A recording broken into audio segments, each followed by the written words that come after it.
Sunday here. It's probably a little chilly Sunday in New York, but happy y'all. What's up? What's going on? Y'all know our weekly lives is back. I always miss y'all. Always looking forward to the Sunday lives with y'all here. Facebook land, YouTube people, welcome, welcome, welcome. If you joining, please hit that like button. Welcome.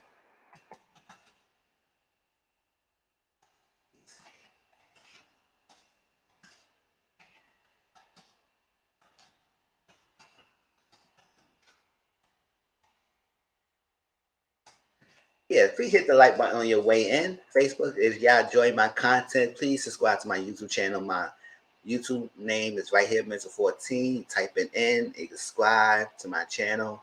Hit the notification bell to all, and you'll be notified for all my videos. Here's my ticker down here. It shows my social media platform. Twitter is TimeMizzle_grown. My Instagram is Mr. Grown.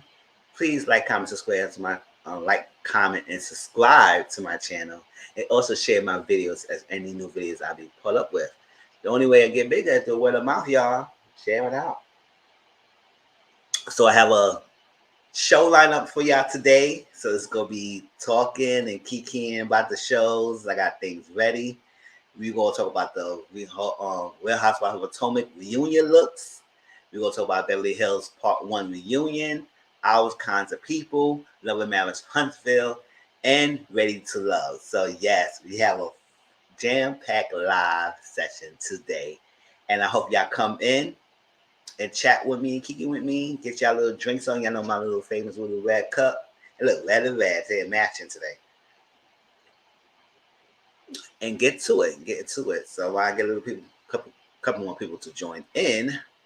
Then we just share my little intro. Get it together.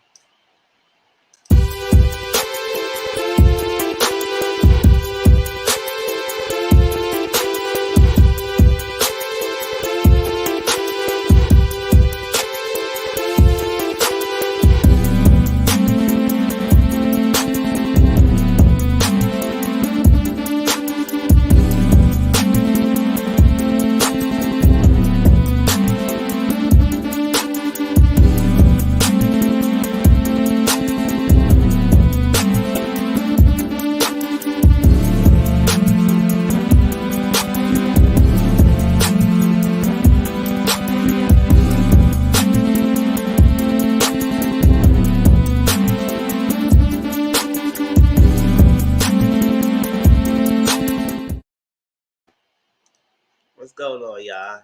What's going on? What's up? What's up? Hey, welcome. Introduce yourselves when you come in. Y'all hear Mizzle14, y'all. Y'all know I always crack up and have a good time in my live. So y'all would not be disappointed.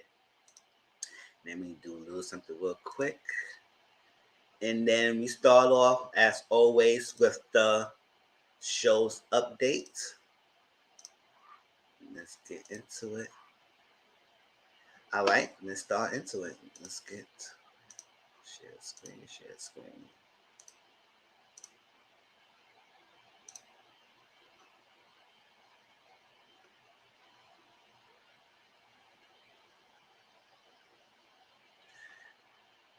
All right.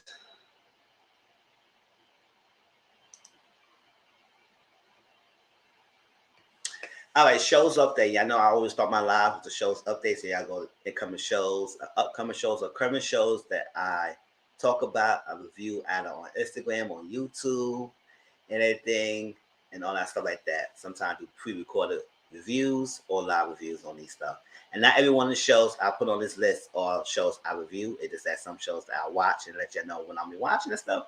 And every now and then we might have a little discussion about it. Okay, so Real Housewives of Potomac season 6 is on Sundays on Bravo TV, and y'all know how I feel about that. But today we will talk about the reunion looks. Right after this coming shows talk, we're gonna talk about the reunion looks and anything. And it's crazy now. People saying, just to get people to watch the reunion, because they go flock to any news they get, is saying that, oh, Nikki and Candace come to blows in the freaking reunion, which that's not true. That's not what happened. Or we know that Nikki was there She did ask the ladies a couple of questions towards the end of the reunion, like the last 2 hours of the reunion. And she was hard on every one of the cast members. But Candace did say meeting Nikki was a life changer for her. So it seemed like it wasn't a negative interaction with Nikki and the cast. It seemed like she did what she asked the questions. She was hard on all the ladies, and that's what it was. And that's the accurate truth. But people were trying to put out this false narrative out there that Nikki came hard like Candace, which is like this crazy thing that everybody just don't like her and just coming after her so much. It's like, stop it. What's the forced advertisement? It's not needed. It's definitely not needed. But it is what it is. The reunion's coming up soon. They finished taping it, so we don't know how many parts yet. But we did get the looks, and I'm going to tell you, they definitely look. They definitely look great. They did a good job with their looks overall. They did better than the Beverly Hills reunion look. The Beverly Hills reunion look was horrible this year, horrible, and they usually be on point with the reunion looks. But Potomac did it. They did it. It was different shades of pink.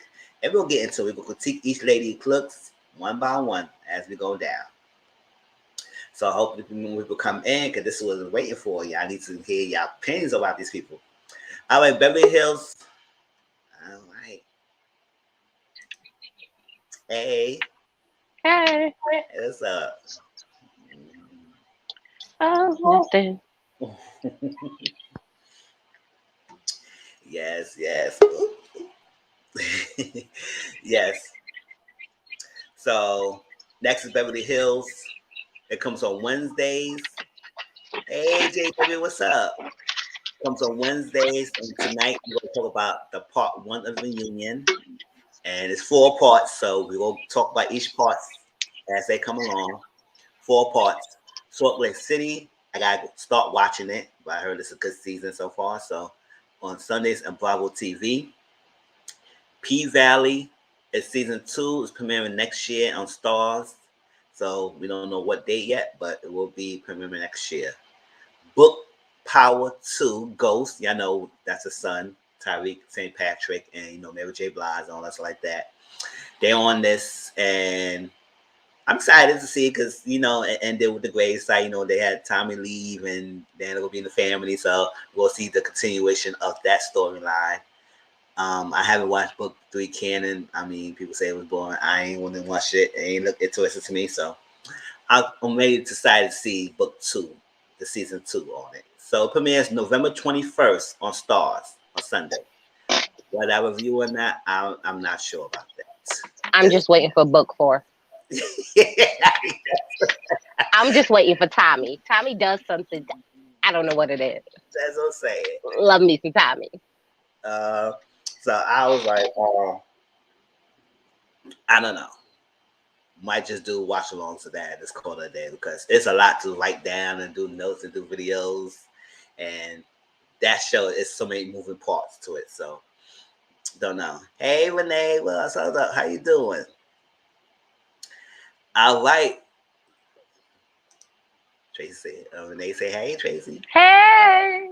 You know what I always do for power? I always do like a power prediction. So like as soon as the season starts off, I'm like, okay, what do I think is gonna happen? Mm-hmm. I think this, and this. And then at the end I'll be like, okay, well, how close was I? Yes. Not that close. Okay. Okay, but I got that one. I got that part right. Okay. Yes. Let me think.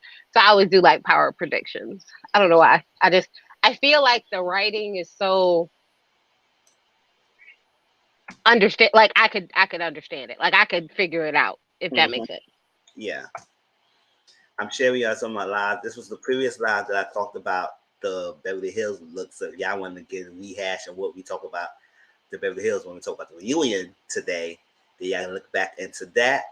And also go share my recent live when I did talk about Marriage Boot Camp and Ready to Love cast. Because we're going to talk about Ready to Love first episode today as well. So let's go. Let's share that. Here it goes. I got one thing to share, but I'm gonna share that too. I get to talk about that part. Yes, I'm looking forward to Power Book 2. Everything. Oh, what I'm doing? Hold up, Life at the Lockup was on Friday's BTV. I catch it when I catch up on that. Love and Marriage, not Love and Marriage, Love and Hip Hop Miami. It's still going on. I don't know when the season finale is coming out yet. So it's still going on Mondays, but I'm going to catch up when I can.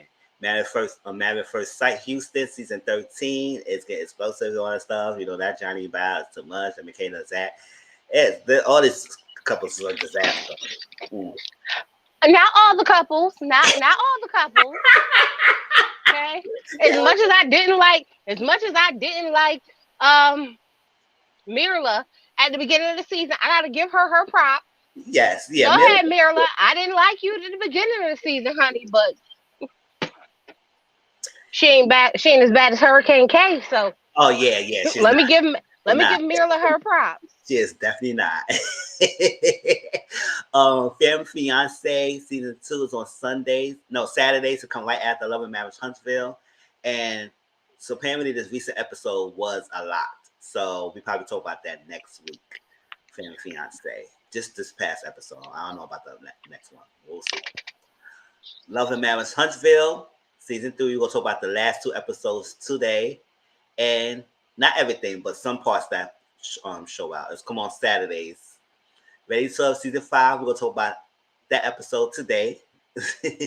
And it was a good introduction and everything. Last Monday I talked about we did a live cast special, talk about the couples, and then the Instagram. Yeah, I have found my Instagram. I did a watch along, so that was that. Insecure season 5 on HBO Max. The last final season is October 24th. And yes, Trace, I did saw the YouTube thing that she's about to come out on YouTube and do her little thing. So I said, oh, okay. Issa Rae. So don't know if I'm gonna watch it, but still, she's doing something Sunday. It's on Sundays, y'all. So it's coming up. Our Kinds of People season 1's on Fox on Tuesdays, and we will talk about the latest episode today. Let me see. Let me scroll down more. Let's see. All right.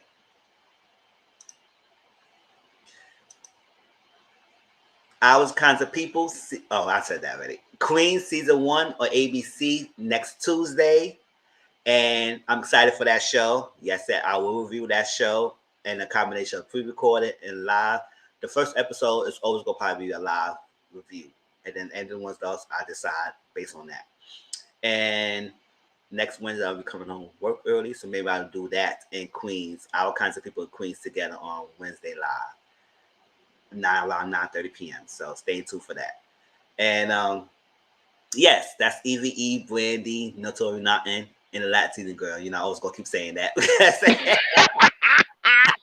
I'm gonna keep saying it. And congratulations, because Tracy shared this to me. Eve is pregnant. And I said, I did not know. I did not know she was, and she looked good. And congratulations to her, all the UK. You know, she left America for a while, living her UK life. And I said, that's good, girl. So let me think. At 42, could I have a baby by my billionaire husband? Yep, I could do it. I sure could do it. 42, I could. What? I got a baby by my billionaire husband. You right. Go ahead, girl. Get it, girl. Yes. I do it. Sure, it's never too late. Mm-hmm. And she looked good. So I said, congratulations to Eve being pregnant. I think her first child too. So I don't know. And she just had this show, so you know that's good. Marriage Boot Camp. I didn't see the recent episode, but it seemed like that was good. So she's 42. Yes. Marriage Boot Camp. Hip Hop Edition season 18. So WeTV on Thursdays. And this past live I just shared that I talked about the latest episode. The last week episode, not this week. I talked about last week episode. And Games People Play. I don't know if y'all has heard that show, but I did review that season 1. And it was interesting. So let me share it out. And there's my playlist. If y'all didn't want to go watch the show before the next season starts next Tuesday, then y'all can just watch my my reviews on it. So you'll be caught up. And I did the whole season 1. And most likely I probably would do season 2. The only thing about it is that it took so long for season 2 some of the characters' names I might forgot. It's like that. So I might have to refresh my mind. But I do remember the overall storyline. It basically was a upcoming new basketball star. Sarunas Jackson. You know him, Sarunas Jay, and Lower London. That was the wife. Nipsey the husband. Nipsey wife before he passed away, and they was a couple, and it was a big upcoming star and everything, the pressure and stuff like that. But they were surrounded by a scandal. The scandal was that he was cheating. Cheating dogs. Athletes they cheats. He was a cheating dog. He was having sex with this lady, and his wife was upset. She chased him out the room, and the lady died. But those scandals are all surrounded by this thing of that maybe the wife killed the lady and don't know what happened. And come to find out, it wasn't a wife. It was Angela's, was it not Angela? Vanessa. Vanessa, she played one of the characters. And hey, Brittany, what's up? It was Vanessa Simpsons. What's Angela? It was Vanessa Simpsons. And she was playing one of the characters. And she was the culprit. She killed the lady because it was some thing. Her husband, y'all remember Vanessa's husband was on the low. And she was playing the bed to her husband. So all the while, what's the reason why she killed the girl? Oh, because the girl was trying to blackmail her. That's the reason. She was going to blackmail her and trying to expose her marriage, her shame in the marriage. And that's what it was. Vanessa would say, girl, don't try and do that. So since she was cool with that and she was in the outs, and I guess Vanessa's played her, so she was going to expose the marriage that you fake, girl. You playing off like you in this real marriage, but your husband is gay. He don't like you like that. He's not like that. You playing in bed, so you're trying to play it off and try and come at me. So she killed the girl and trying to play it off that and trying to pin it that it was Lauren London character that killed her. And it was something. So it was a good storyline. And the best friend, he was jealous of Sarunas play thing because his career didn't pop off, and Sarunas got the attention that he didn't get and all that stuff. So it was a lot of moving pieces. And then it has the beautiful chocolate best friend of Lauren, and I forgot her name. I think it's Nia, something like that. She's beautiful, natural afro hair, and her storyline that she making a big as a reporter in this new urban magazine or something like that. And also she had a boyfriend at home, and he always been supporting her, but she went to LA to do a big and left him behind, and she tried to do her life and do a new life. But her boyfriend should follow her, see what she's doing, and now she's stuck and everything. So it was a lot. So Games People Played was a good show. I really enjoyed it. And I was hoping it was coming another season, and it finally did. So I guess it took a while. So season 2 starts Tuesday. Damn, Queens and I didn't know that. Yeah, all kinds of people, Queens and Games People Play, it's all on Tuesdays. Wow. So let me say this: there is nothing wrong with a woman being a beard for money. I mean, I'm trying to get on marriage boot camp with it, so I ain't got no problems. So I'm gonna need them to mind their business. Look here, okay? Ain't nothing wrong with it. Mind your business. Mind your business. It was down with a bisexual man. She got 2 D's. Hey, whatever. What? Hey, around, have some fun with it, girl. Sure, I was having some fun. There's some money's coming in too. Look at that. So did I share it? Yeah, I shared the playlist of Game People Play. So y'all want to catch up of the season 1 before season 2 starts? Y'all more than welcome to watch my playlist of the whole season. I did every episode or everything. So that was that. But it was a good season. All right, y'all. So let's start with our first thing is the reunion looks. So y'all know Potomac just finished their recording of the reunion. And, as always fashion, people put the fake news out there. And the recent news, I just mentioned that they were saying that Nikki and Candace fought. And I said, that is nowhere near the truth. That's not what happened. They really explained the truth is that Nikki was hard on every cast member of the cast. No one was left. Got to read it from Nikki or whatever she did to them. And Candace confirmed it. And that's all the ladies confirmed that, yes, Nikki was hard on everyone. She did praise them for able to take it, to listen to the questions, the critiques, and stuff that she came after her. They did say that one of the ladies got harder than the other ladies, but It was I'm confirmed hoping it's Giselle. that to each lady and gave them a hard time. So no one was left unturned. So we wait to see that. But people putting out there that Candace got beat by Nikki. It was a clash between those two. And Candace praised that she met Nikki was a life changer for her. So it was all good vibes there, y'all. So all that fake news, though, just to get people to watch the show. That's what it is, to watch the reunion. I hope Giselle got it the worst. Nikki being there is going to bring the ratings anyway. So it's like, okay. Sure. I hope Giselle get it the worst. I hope I hope Giselle just get all her feelings hurt. I mean, I will say this: as much as people like, oh, I don't like Nikki, I don't like this. I don't care who it is. I need somebody other than Andy Cohen to come and actually ask the damn questions. Like, I need the questions we want to have answered. I don't care who's sitting up there as long as they ask it. Are you gonna ask the tough questions? I don't care who you are. I don't care. I just need somebody other than him because he seems very biased. Because why didn't we see Giselle's breakdown? That is my question. Why didn't we see Giselle's breakdown? Why she even admitted that she had a breakdown and started cursing people out? Why didn't we show this? Like, because she tried to jump ahead of it because she was like, oh, they about to show this because I done cut up. And then they didn't even show it. I was like, see, this right here is that bull I be talking about. Yeah. So that fake news that Candace and Nikki almost fought, that's fake news. Don't believe the hype, y'all. And even me are trying, I guess her publicist team were trying to put something out there that, no, that's not what happened. So it's going to be Wings rated no matter what. You don't have to put the fake news out there, y'all. So we don't know how many parts, but the reunion looks came out. We're about to critique that 50 Shades of Pink or different shades of pink. And to be honest, overall, they all look great. Some look better than others, but they all did okay. Even Giselle, surprisingly, even though it still wasn't the best. But Giselle, it still was her best. But okay. She did it too bad. Right. She did it just too wait. bad. Just wait. Yes. But if it was compared to her other looks, I think this was the best look so far for her. I say that. She still ain't great, but it was the best look for her so far. All right, let me share the looks.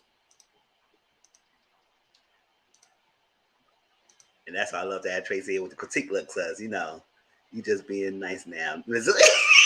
I know, right? How dare you? That's fine. You could be nice because I'm not. You could be nice because I'm not. No, look, to be honest, yes. I'm not.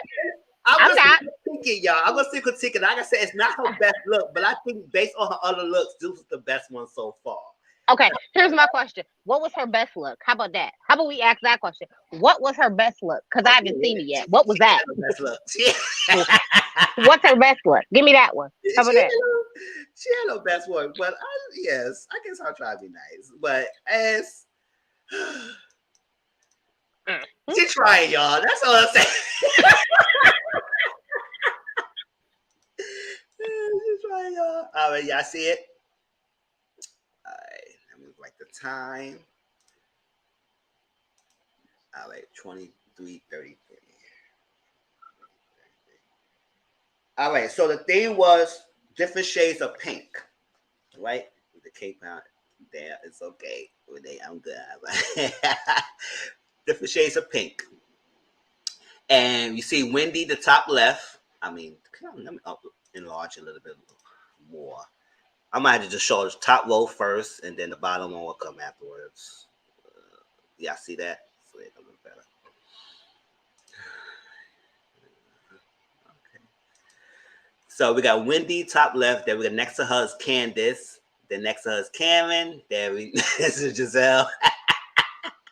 Then next bottom from there, we have Escala below Wendy. Then we have Ashley below Candace. Then we have Robin below Karen, and then we have Mia below Giselle. So the first person up is Wendy. Control the full look. All right. Let's see. Wendy. Oh, I do like this look. I like it. It's not over the top. I like the hair flows down nice. I like that little bow. It's not too big. It's okay. The leg out. So I do like lady with a nice little dress with the leg out. I love it. It's beautiful. The shoes, not that bad. Yeah, the shoes not that bad. Overall, the looked good. And let me see close up to the top part. Let's see the beating of her dress. It was nice. And I say, So hey, on a boobs. You got the scale of 1 to 10, what are you giving Wendy? see. I don't like that question because I don't care. I would say I give Wendy a 9. I like it. Okay. I like it. I think she killed this look. She definitely did. She definitely did kill this look. Um, she gonna show her breast because she got it done. Now that little slash over on top would have been. I don't know. I like it, but if that ain't was there, would the dress probably would have been too provocative if she did it like that way, and not that bow on. But the dress looked nice. I was like, maybe that cover too much at that part, that slash right there. But the look looked nice. But if they didn't have that there, I think it still would have been nice if it was something else. If they Do had you know that. what this reminds me of? Mhm. Quad's dress for Married to Medicine, her reunion dress. Remember how she had that shoulder thing Mhm. Yeah. on the little bedazzled dress? That's what this puts me in the mind of. Mhm. I agree with you. I like Wendy's overall look. I think overall she looked good, When really they nice. did the 6. Uh-huh. Go ahead. I think overall she looked good. Overall she looked good really, really nice. You know, I appreciate that her makeup isn't, as Mm-hmm. casket ready as she normally is. Mm-hmm. Okay, I can feel it. Beats. She got rid of, them Jermaine Jackson, you know, edges. She done got rid of that. Them baby hairs from forever. She done got rid of that. I appreciate it. I like it. I like the soft brown, like four hair color on her. Mm-hmm. I can definitely see where, it looked like she got like a baby's receiving blanket up on her shoulder. it, Yeah, it seems like a lot of it does seem like. this. Maybe if it was lower, not as high up, if it was lower down, Mm-hmm. I could have seen, like a little over the shoulder, little, draping of jewels or something like that. Yeah. Not, but all in all, I definitely agree with you. It's a well-rounded, nice look. Yes. I hear that.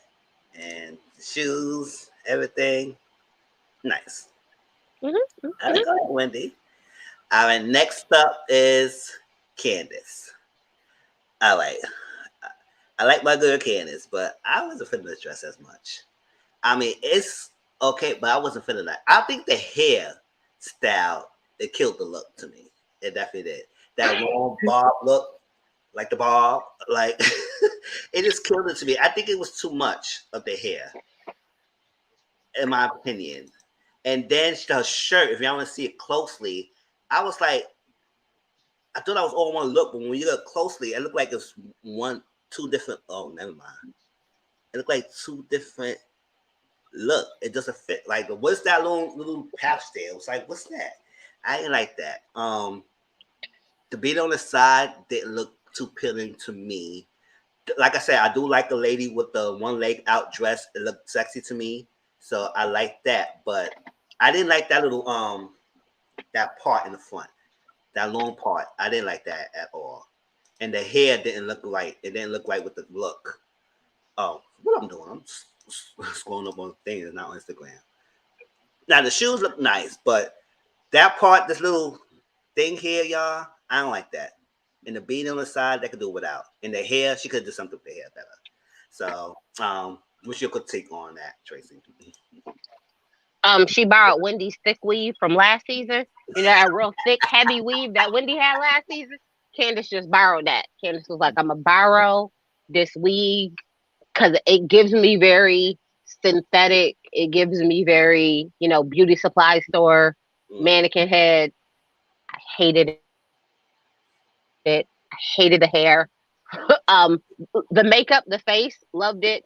She does a lot of harsh contouring on her nose to make her nose really pointy, Mm-hmm. which is a little heavy to me because she's such a beautiful person in the face, Mm-hmm. like so beautiful. But okay, fine. I definitely agree with you. It definitely does look like two separate pieces. It does look like a bustier top with a skirt underneath it. She just, oh, but I guess it was the look that they were, I guess that was the look they were going for. I wonder if she did the studding on the hips to us, like, to give her a little more look that her hips are a little wider. Because you know how she has such a narrow frame. So I wonder if that was to try and give the illusion of a wider hip, like to give the illusion that a wider hip was there.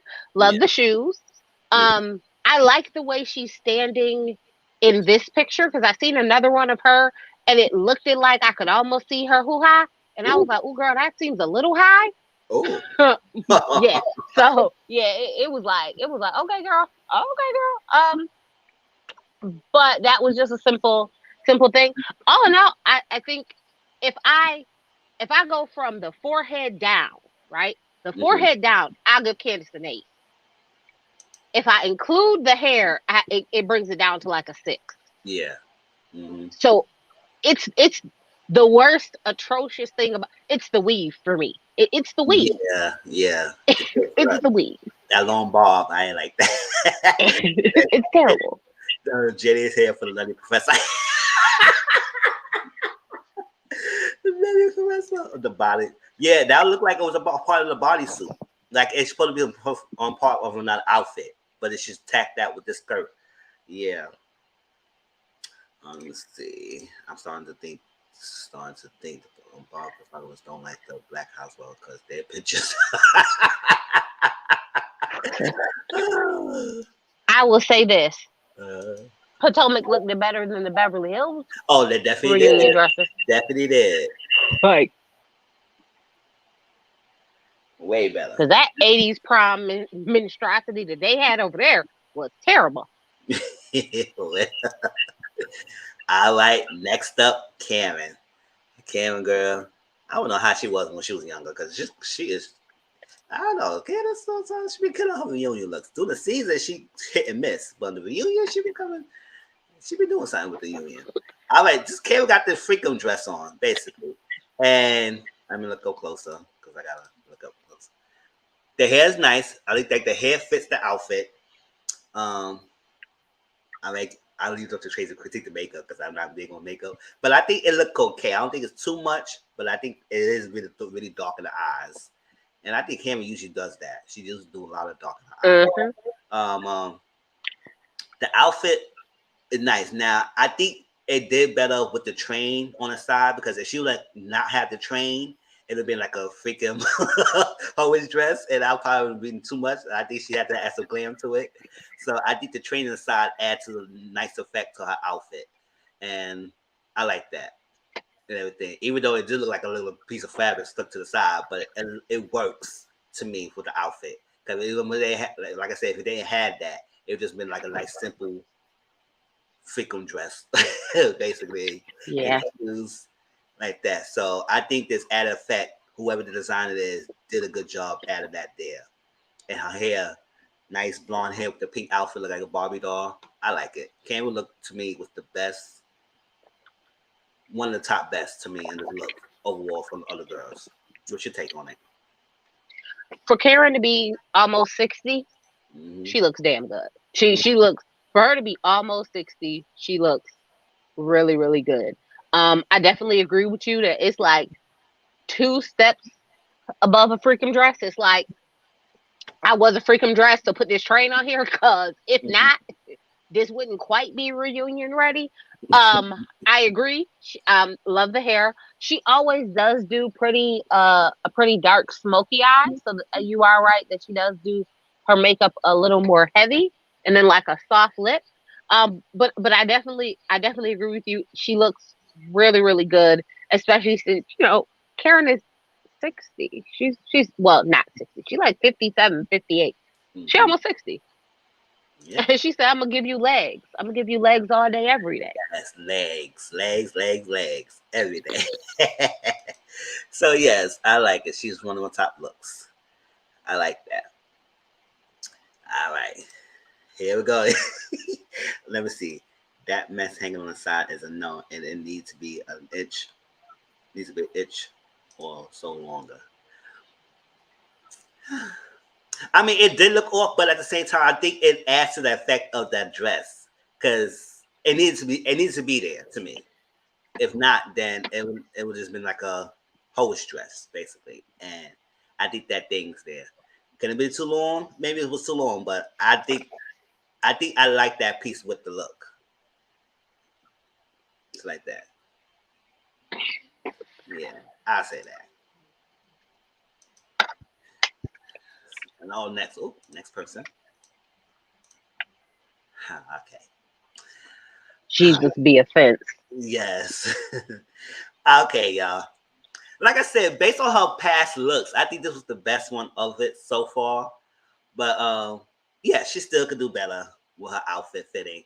I think the at first glance I thought it was a dress, but it's a jumpsuit basically. And I think it's too big.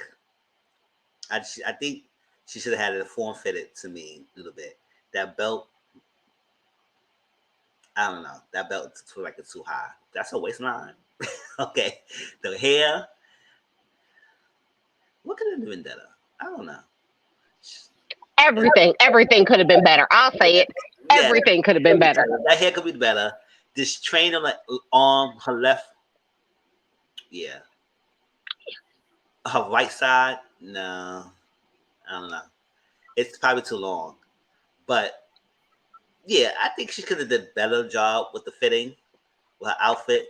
But based on past looks, this was better so far. So it's getting better. It's getting there. Yeah, I tell you. Baby, if a 4 is the best that you got, try again, sweetie. You know what? I'm gonna tell you this. It gives me praise dancer realness. It gives me like praise dancing in the church. Yes. Like she had a little ribbon arm. And, you know, she was about to go shout with it. It was terrible. And listen, it is huge, and it makes her look huge. It's giving like Clark sisters, like, you know. I was in the church pew singing my whole heart out in a robe. Bigness, it is just ridiculous. Like, and I am really starting to realize that she don't like her legs very much because she refuses. After the last reunion, they talked about her cankles. She is refusing to show them suckers.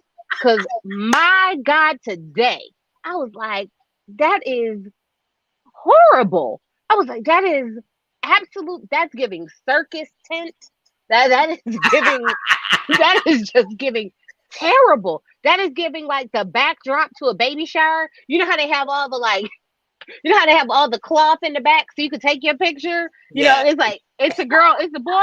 It is so giving much fabric, and because the arm is like right next to the sleeve, it's making her look like she's like 3 sizes bigger than she is.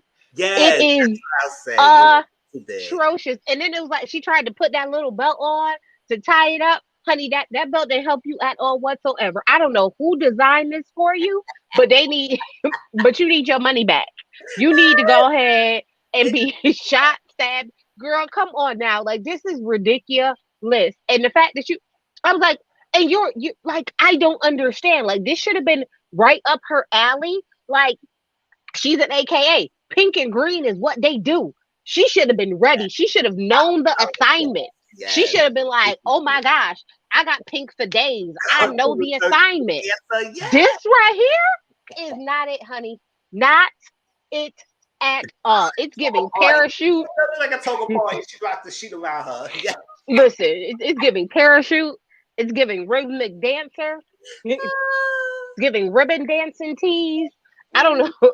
It's giving all the wrong things. That's what I can tell you what it's doing. It's giving all the wrong things. You know what she looked like? She like that one mean deaconess, like at the brunches at the church. like, honey, just give it a rest. Like, if this right here, I was like, Giselle, why? Like, why? Why do this to us? Why? You know what? None of us should be surprised because she always dressed terribly. Yes. But when they said pink, I was like, oh, Giselle for the first time in forever is gonna eat because she's an AKA. That's what they do. They do pink and green. So pink should be like her staple closeted color at at all times. So I just knew she was gonna give something.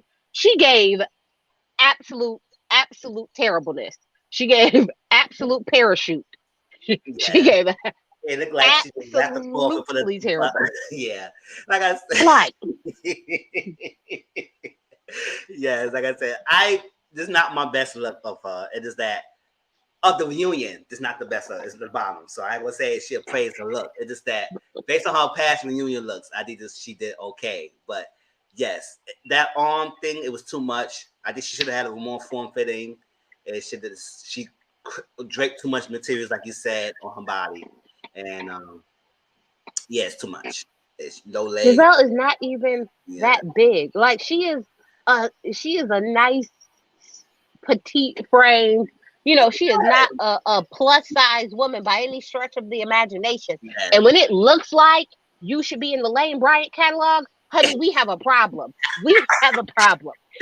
Yes. We have a problem. Yes, definitely do. Oh, bless Giselle. Like Auntie Bobo said, bless her heart. Yes, Giselle.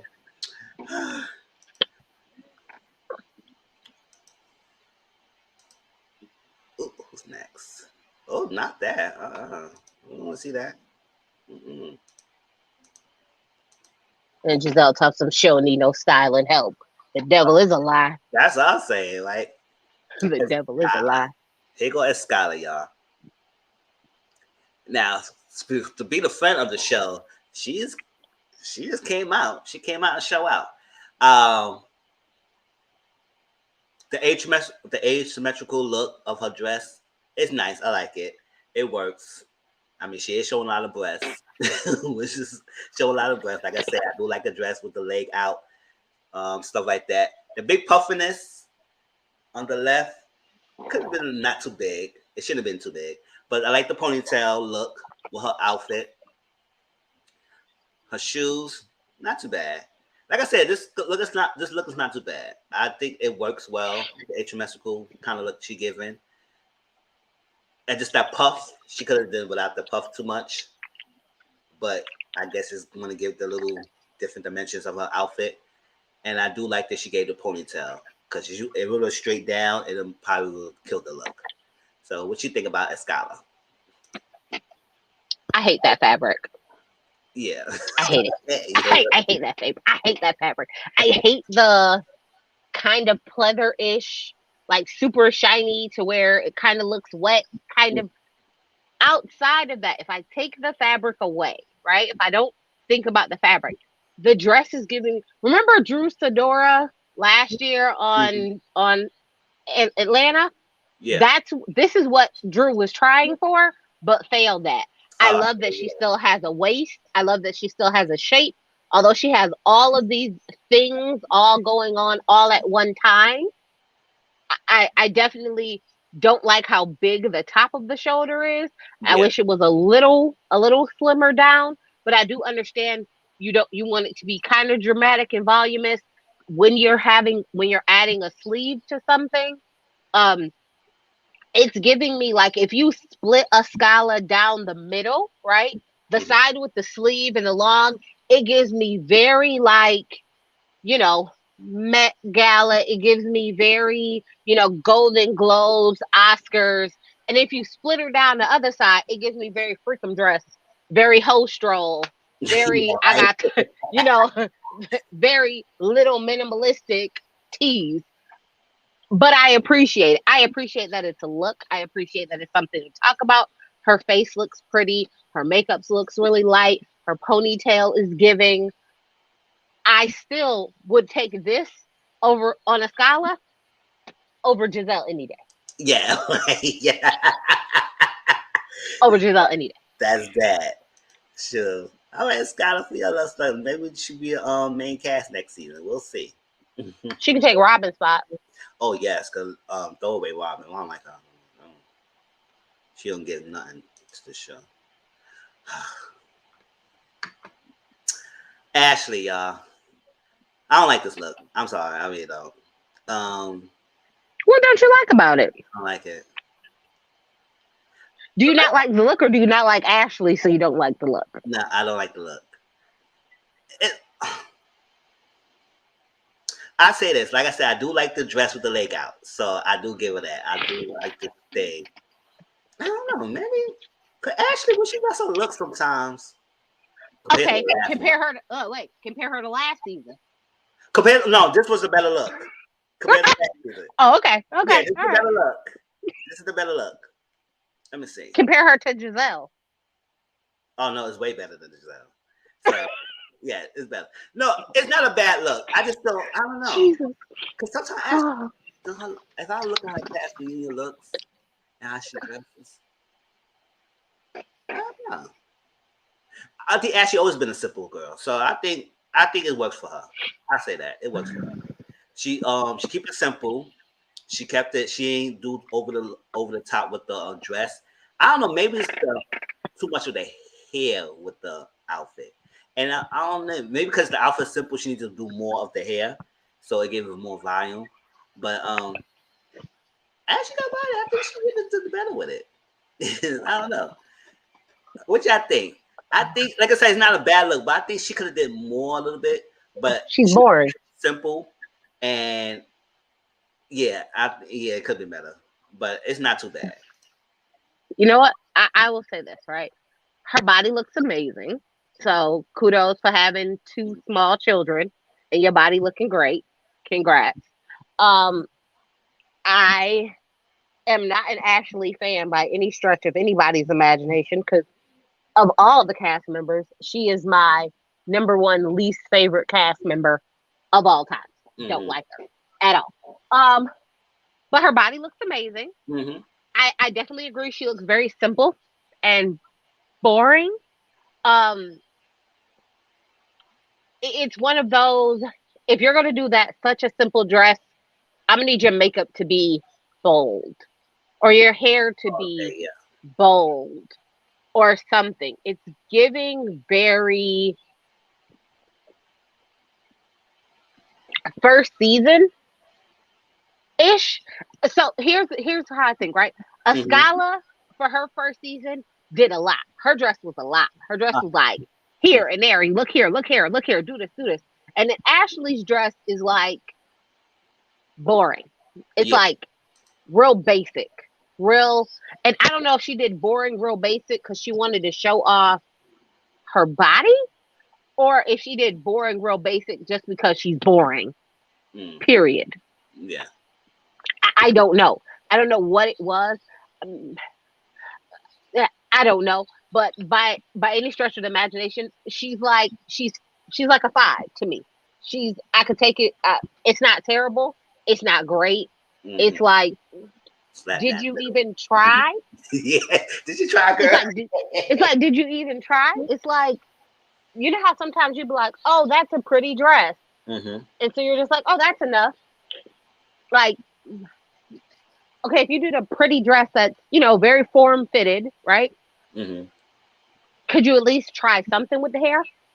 Something with the makeup? Yeah. Do something? I don't have a problem with a simple, clean, pretty dress, right? Because there's nothing wrong with that. But it's like, how do you do a simple, clean, pretty dress and then just be basic and boring all over the place? And then the shoes is, I think, what did it for me.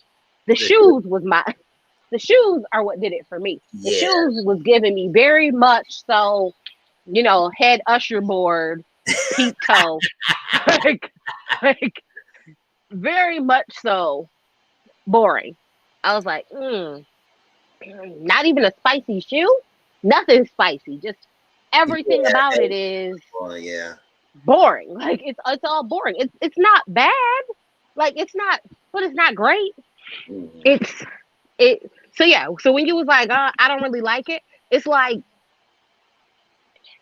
you know what it gives you? It gives you like a plain hamburger. It's not great. It's not great. Yeah. It's not terrible. Like it'll do, but that's what it's giving. It's giving like basic hamburger. Like no cheese, no condiments, just meat and bread. For real. Yeah. And like I said, I think she could have done better with the hair. Yes, better with the hair. Slip that. Better with the makeup. High quality. Like, Yeah, better with I makeup. don't have a problem with the dress. Like, I Yeah. don't. Like, what is that sequence? I don't know what's going on with like, I even like that there's like texture to the dress. So I don't have a problem with the dress at all. It's Yeah. just like, how you gonna do this dress and then be Yeah, like basic? that closer. The dressing, yeah, like I said, it's not too bad. It's like I think the hair, the makeup it look basic. Yeah, It's her.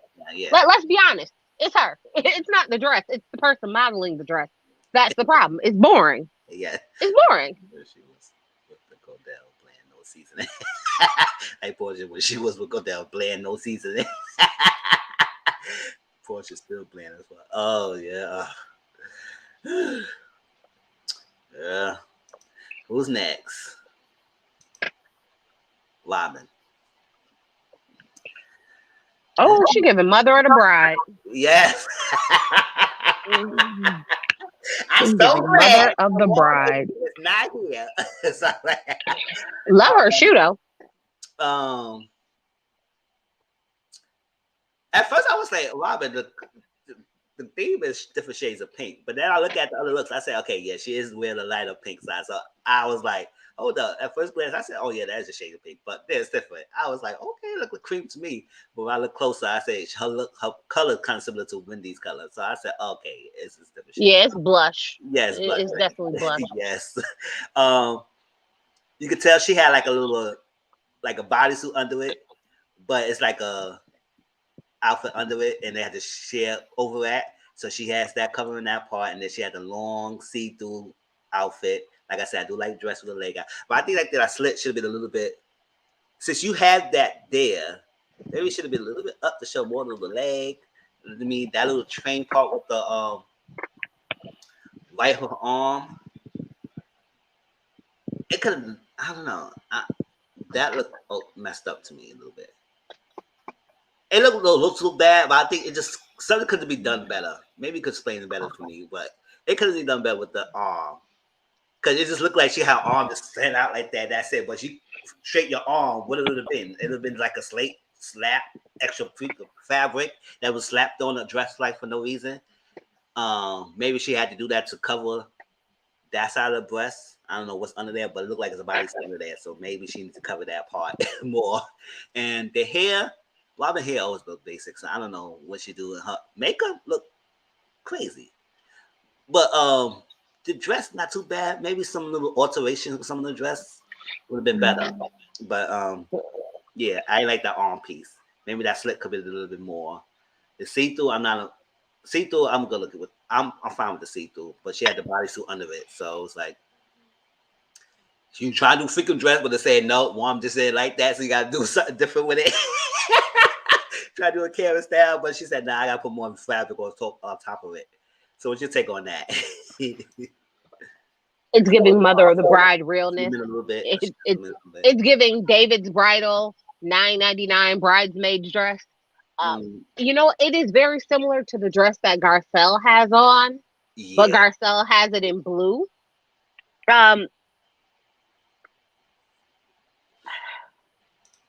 Robin is the prime example of I tried, but I just can't get it quite right. Right?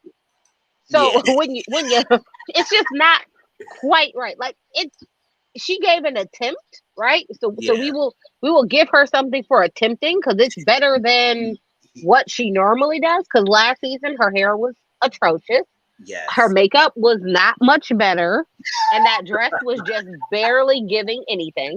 Yes. So I can give that she gave that she tried something to soften her up, to soften her up. I can tell you that this wasn't quite it. Mm-hmm. Like I understand, because if I look at the actual, like it's like it's a dress that goes into its own natural shawl, right? Mm-hmm. So it's like a shawl for her arms. It feels like at the top of it, it's like cutting into her a little bit, and it just feels very, very not great. From the waist down, she looks fine. From the waist down, the slit isn't too bad. The shoe is cute. The face is not giving enough of anything. I mean, it's the neutral smoky eye, like the gray smoky eye, Mm-hmm. that is a no. Um, the pale pink lip, that's a no. The wet but not wet hair look. What is that on the right side of her hair? Is that like a braid, or is that like they didn't like Oh yeah. comb out that twist? What is that? I can't figure out what that is, and I keep trying to look and see what it is going on the side of her head, but I just can't freaking tell. I don't know if that's some sort of like hair jewelry, or I don't know what the hell it is, but her hair looks terrible to me all the Mhm. freaking time. It looks absolutely, utterly atrocious to me all the time. So I feel like she just let her sons do her hair. They told Robin, you got 15 minutes to do your makeup because you need to get on stage. And that's what she gave us. And then she was like, Mom, can I hold your dress from when me and Juan got married? That's what I'm gonna do. And I'm just gonna come because this is 100% a mother of the bride's dress. I seen it at David's bridal. It's giving very David's bridal. Yeah. It's giving very David's bridal. Bridesmaid tees, automated oddities. Yeah. It's giving very mother of the bride. But for her to be 40, a hard 40, as Karen said, for her Mm-hmm. to be 40 and for Karen to be almost 60, why is this your dress and that Karen's dress? Karen at least tries. You may not love her dress, but she gives. She's like, I'm going to push the envelope. I'm going to give. What envelope is she pushing here? What envelope is this? You know what envelope this is? This is the envelope that includes your pink slip because you need to be fired. Fire her. Put the pink slip in the envelope and fire her. Hello. Because you've been on this show way too long to still be looking like this. And Yeah. by this, I mean worse than Ashley. Oh, yeah. Worse than Ashley. That's Cause, this. cause I mean, at least Ashley was like, I didn't try too hard. This was like, I tried and failed. Like Mm-hmm. it like, oh come on, man. Yes. I think one more person I think is left. All right. Yep, she's the last person. Mia. Let's see. Oh, can I zoom in? All right. Mia, first look. Like I said, I do like the dress with the leg out. That's not bad. I don't know about the shoes because you already tan. You got the bland shoes. Look like you had no shoes on, but we know you have shoes on. But that's that. The outfit look like a peacock-ish kind of outfit with It the is. with the purple stones, stuff like Mm-hmm. that. It's not bad. It's like that. A lot, but it's not bad. And it's kind of like a high class, simple, elegant dress. It's not too much, but it's not simple enough. So I give it to Mia. She did good. It's not bad. This is a new thing right here. That's the only thing I could think about. That new part in the middle of it. But I guess she had to break up it. The two parts right here. She probably had to break it up. But that's the only critique I have about that dress. This little new part right here. But then you showing her breast. So I said, hey, show it. You gotta show it, girl. Like I said, the shoes. I don't know what she would do with the shoes because she would maybe she. What do you think? Maybe she would have some purple shoes. I don't know. We could do to enhance that dress because the shoes are so nude as it is, and the black dress, black hair. Oh, what? It works, but was something else would probably be better with this dress? I don't know. But y'all tell me how y'all feel about that. But like I said, Mia look they look bad. The only part I had that's that and the shoes. And maybe a different hairstyle. But the long length hair, it's fine. But I think a lot of ladies should switch up the hairstyle. Everybody got down hair. It's like the only person one ponytail hair so far. Um, Mm-hmm. I agree that her hair is very dark for how light everything else is. You know, the dress, her skin, everything else. So her hair is a little dark. So maybe had she lightened it up with like some lighter blondes, or maybe warm it up with a little red or something like that, so it's not as dark, wouldn't be bad. Um, her facial makeup, like her makeup on her face, doesn't look terrible. So it's a lot of blush, so and contour on her jawline, but for the most part, her face doesn't look too terrible as it could. I mean, it's not quite Jen Shaw, but Mia tends to be very heavy on the Botox fillers and playing in her face a lot. So okay, yeah, the illusion piece in the middle that keeps the dress connected, it should have been dyed to match her skin a little better, so it's a little more tan, so you wouldn't notice it. So Karen has that same illusion piece on her dress as well, but you don't see hers, right? So hers is and that's how it should be. They should dye it to match your skin tone so you can't see it. So Yeah. that's the idea behind it. But hers is just, so I don't know if she just like overly bronzed herself for this, or she just put on a bunch of body makeup to make herself darker. Yeah. So, it may have matched when they originally did the dress, but because she put on a lot of body makeup to bronze and tan herself like that, it then, made it stand out more. Yeah. I agree. I like the dress. I love that it goes from like this ombre color, so it's like almost white, light pink, into the darker pink, into the train. I do love the ombre color, how it gets darker down as the train goes. Yeah. Yeah, but she had her stripper heels. That's why the clear shoes. Like it was homage to her dancing days. That's what those are. They're stripper shoes. They just clear. They're the clear stripper heels. All strippers know them. It's like stripper 101. She good, girl.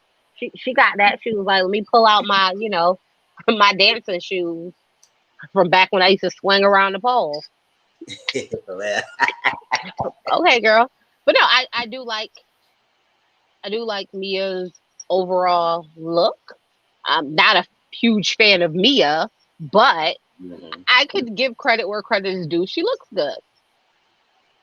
All right. Yes. So that was the reunion looks, y'all. So yeah, they did better they did better, way better than Beverly Hills. So Oh that's goodness, yes.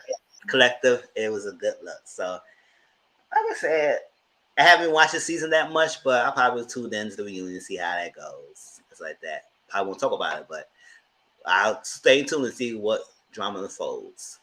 But that's that. Let me stop sharing that. All right. So next up, we're going to talk about is all kinds of people. Let me just share some of the characters. Let me see. Okay. So this is the latest episode. Oh, come on. I don't want to work today. See. All right. So all kinds of people. The latest episode. It was good. Like I said, all kinds of people is, oh, hey, Dominique, so you just missed one segment, but you can catch a replay, but you still early. We got a lot more shows to still talk about. So all kinds of people, the latest episode was good. So we're going to talk about some points that was brought up to this episode. Even if you watch it, was some themes that came up that we can probably discuss. All kinds of people, it's not bad. It's so far keeps the momentum of the drama going. Different element pieces that came up. Like this recent episode, we got Melissa Sosa that came out, and I said, "Oh my God, she still look good." And she came towards the end of this episode. McKinley Freeman, that's the father, that's Nikki's father. We need to know more background story of him. I said, what led him into the jail, and they gonna give us anything, what happened, and you typically the guy's going to jail, the mom had to do what she got to do for herself. So that's that. So whilst I'm going through the episode, please feel free to tell me your thoughts of this episode if y'all seen it, because it was good. So let me show you some of the characters and y'all don't remember who they are. Let's see. I'm still got the first episode picked, so I ain't changing it. So y'all remember this right here, we have the Franklin DuPonts, right? We got Raymond DuPont right there. That's Morris Chestnut. That's Raymond. This is Leah DuPont. Leah Franklin DuPont. Right there. Leah Franklin DuPont right there. That's the mother. They married. Y'all know that. Raymond and Leah. Then we got Aunt Picky. That's Angela's auntie and everything, and her mother, sister. And then next to that, below Tracy, is Angela Vaughn. Y'all know Yaya DaCosta. Y'all can recognize her from America's Next Top Model. And then her daughter, Nikki Vaughn. I could be a DuPont. Wait. Yeah. Okay. What's next? Other key characters. We have Lance Goss. Y'all know his name is Tyreek in the show. Tyreek. He's the love interest to Angela Vaughn, but also he's part of the Frankie DuPont took care of his family. You know, his father died and they took care of him. So he's got kind of better to the Frankie DuPonts. Yeah, Angela. That's her friend Joe. She was on the first episode, so I don't know if we're going to see her more. You know, Raven Goodman. That's Joe. And then we got the two children of the Frankie DuPonts under Tracy. We got Lauren DuPont. Lauren, you know, she's the daughter, and she has a secret that she like Taylor, and she want to come out. She want to change the family name because you know that's public scrutiny, being lesbian and stuff like that. But she told her mother everything. Her mother, even though her mother at first was like, oh, I can't do that. But now she said, you know what, I gotta love you and everything. And at the heart, there was a nice moment at the end of episode 3 that she had with her daughter. So hopefully their relationship get better. But it seems like it's good now. And then Quincy DuPont. We don't see much of him in this season that much, but based on what I know for him, he's not really too big on his family image or stuff like that. He's just there to do it, but he's not really big on that. So that's him. Let's see. Oh, hold up. I missed a lot of look. Not many people saying it's too fast paced, but when it's slow paced, people keep saying it's boring. You can't win with these people. Dominic, yeah, sometimes it is. I think the first episode, it did draw a lot to us. It did draw a lot of storylines to us, but I do like how they connecting it and just keep going. Because, yes, when you drag it out too much, then it was like, all right, come on, y'all. Let's get it together. So I do like how it's given. Now, if they have other seasons planned, then we'll see how that goes. And maybe pace it out a little bit more. But I like the pacing because it's flowing, connecting and everything. What's like that, and it means content. I take notes. I do like the pieces, take notes, all that stuff, so I can keep up. So it's not too bad to me. Maybe other people, I understand what people saying it might be too fast, but to me, it's not bad to me. I think I like the pacing of what the show's given so far. This is Mama Liv. We didn't see her much after the first 2 episodes, so we don't know if she's gonna come back. Hopefully she will, because you know, she's like nobody trying to tarnish her family. It's all about image, even her old family. So listen, get your daughter together. She is tarnishing something with her little freaking wild antics, drunken on the time, or she need to get it together. So that's Raymond's mother. And we got Teddy Franklin, Papa Pope, because he's acting the same as Scandal. Teddy Franklin, that's Leah's father. And right under Tracy over here is Taylor. That's Lauren's girlfriend. And become a good friend with Nikki. But it seemed like she does like Taylor, seemed like Taylor gonna be messing with the cousins. I said, oh girl, you messing with both cousins? I said, what kind of game you got, girl? Got game over here. So those are characters so far. So episode 4. Oh, Tracy, based on the first episode you saw, how you feel about the setup, the storyline, the pacing? What's your opinions on it? You know what? It's not bad, but this is also one of the kind of shows that I don't watch while it's on. I tend to binge because it frustrates me when I'm like, come on, like, what's next? Come on. Like, seriously, come. I gotta wait. This is ridiculous. So I do like the pace of the show. The pace is not too fast, and the pace isn't too slow where I'm like, oh, I ain't watching this no more. Because that's what tends to happen. I tend to be like, oh, I'm not watching it no more. But it's definitely one of those things where it's like, I need to do like 4 episodes and then watch it, and then next 4 episodes and watch it, or something like that. Like if it came out how the Circle came out, you know how it comes out in like zoom, so you can kind of binge and watch, and then zoom, so you can kind of binge and watch. something like that. I know it's sad to say, but that's how I think. It's okay. Because we talk about Fox here. We'd be good if we give us a second season. Listen, child, Fox can live reputation sometimes. But I like they give us the all black cast. That's the thing I like. So hopefully they do right. But sometimes hit and miss sometimes with them some shows. We got Empire for like 6 or 7 seasons, and then we got Star and cut off the end of the second season. I said, boy, no another season. That's messed up. I'm still mad. I said, Lee Diaz, what the movie at? You said you gonna promise an ending with the freaking Star, but whatever. So Angela Nikki It's Father. Lee Daniels. Listen, it's Lee Daniels. Don't get your expectations too high. Saying, right? So Angela Nikki's father, she's visiting the jail because she said it's time to meet your daughter. And it's been 17 years, so we don't know what caused him going to jail and everything. But he said it's time to meet her because she wanted to meet her father. And Nikki is the age she's asking. So that's what prompted Angela to go to the thing. It's McKinley Freeman. Y'all ever watch Hit the Floor? He plays David and Hit the Floor. And he played in other movies right now, other shows as well. And I think he's on Queen Sugar as well. So he's going around. McKinley, he making his money. And typical, she checked out when he got in there and is not move away and not even look back. And she kept doing her as a single parent and everything, even though the father's in jail for a while. So want to know if he ever gonna get out, and if not, what's that? Or if she'll ever go bring Nikki to get to see him, everything. But we did find out that Angela's mother was sending pictures every year of Nikki to him. So he kept up do pictures of what his daughter looked like throughout the years. And when she passed away, it stopped. So he knew something happened. I like, yes, that's what I said. He's a fine man. Don't get me wrong. Everything. So I remember Angela Seeker came out.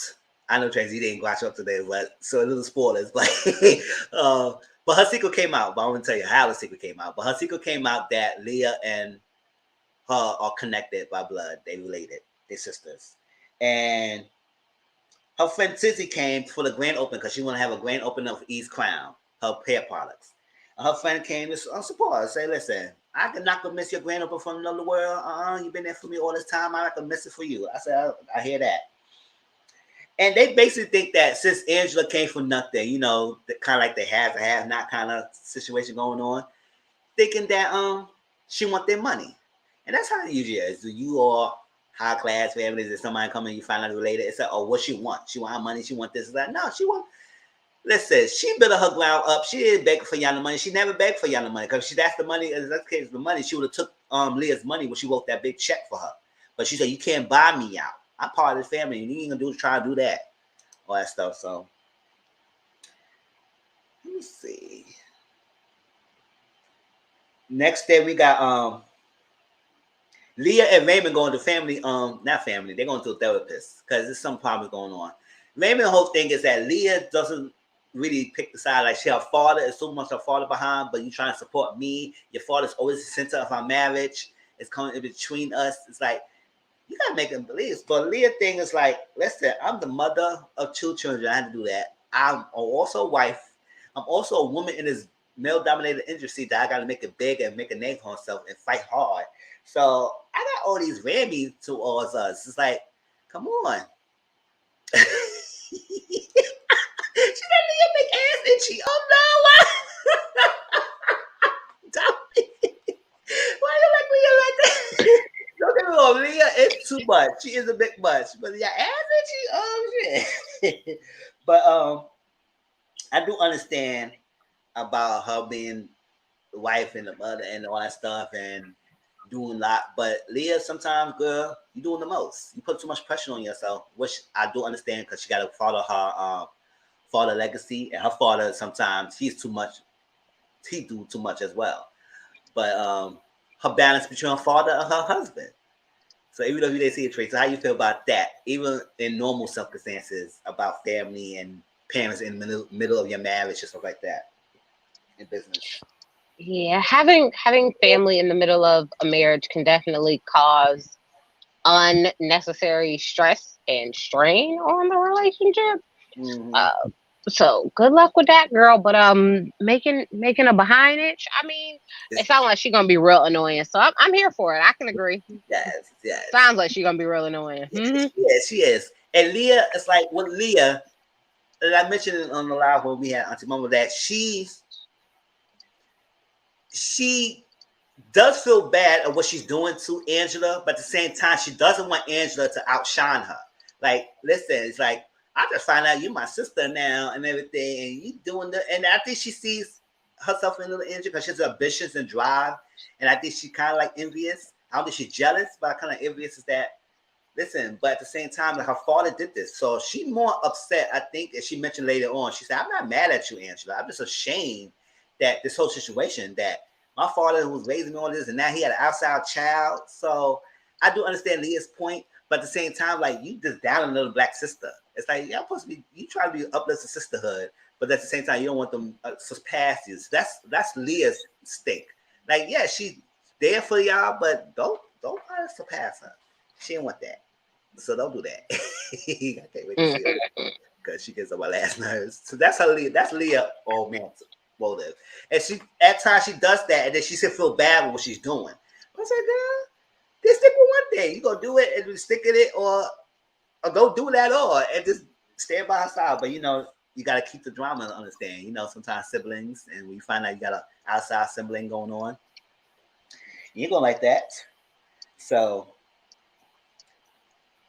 Leah, so now Angela's in the part of the incubator program because after that little public stunt, which I'm gonna let you find out how it happened, she put herself in the incubator program and put it out. Now everybody's like critiquing everything and saying what's going on. So she didn't think, and so Leah gave her all the time. So you know what? Since you're opening this weekend and you invited us all here, you give us a report, this, that, and maybe you can present it in your opening. I said, girl, Leah, you doing too much, girl. You doing too much. I like. But Angela said, okay, cool, whatever. And Leah and Tyreek is talking, and Tyreek said, Angela, no, Leah, what you doing to this girl? She just trying to make it a big ass. Remember how y'all treated me when I was in your family, so like that? You just treated me like I was a project. And he said, not the same. No, it's the same. But he said, it is what it is. I said, a project? You think he will ever forget that? You gonna treat him as a project? Child. So they did the same thing with Tyreek like he's doing to Angela. So it's like, ease up. It's a pattern with y'all family. It's a pattern. So that's why he's like really liking Angela, even though he's connected to the family and he's part of the family and he want to be right, but at the same time, he's not succumbing to or not agreeing to the antics of icing or trying to haze her a little bit, Angela, or criticize her because she didn't ask to be born here and she does not ask to be part of the situation. Because your freaking father, Teddy Franklin, want to be rolling around and spreading his seeds and all that stuff like that, creating this whole mess. Let's see. So Tyree took the cameras down and he said it got to be down for manufacturing. So I was no, he took it down because through the cameras, Teddy Franklin was watching Angela. But I would say, is he really taking it down because it was a match function, or he take it down because he's saying, no, I just want y'all to keep watching her. That's what it is. So I think he's looking out for her. So I said, all right, take the cameras down. All right, but I want to, because I said, she was like, oh my God. But at the same time, I think that's the time he found out of the connection between them. And she wanted to tell him, and she wanted to tell her own time, but at the time it just came out. So he found out as everybody else in the news, and she said she wanted to tell him personally. But she think that it would have been too much for him to be part of this whole mix-up. Because I said, yes, it just came out that she's part of the family. She's born into it, even though Tyreek is part of the family, but he's not related by blood. They took care of him, but she's related by blood. So he understands it, but now she's related. So it's like, it's a thing. So he could be an ally to her, but hopefully he stays with that. But he said, let me decide if it's too much. Now let me that. I said, every episode y'all get the kiss. I said, Angela and Tyreek, get me to get down. My father got 4 kids, and the baby, one of my big sisters won't even say happy birthday or come see because my mom and father was always oh wow, Dominique. Oh,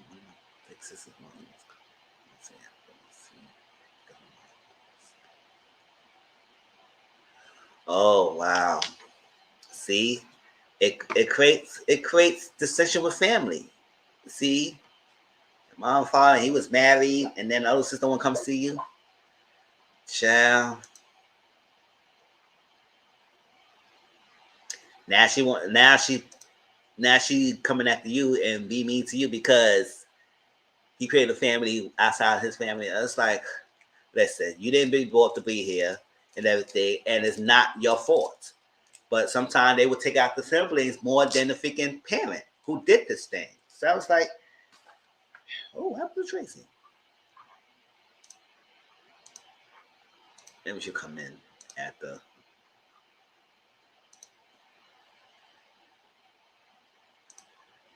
She come in. Hold up, y'all. Bear with me.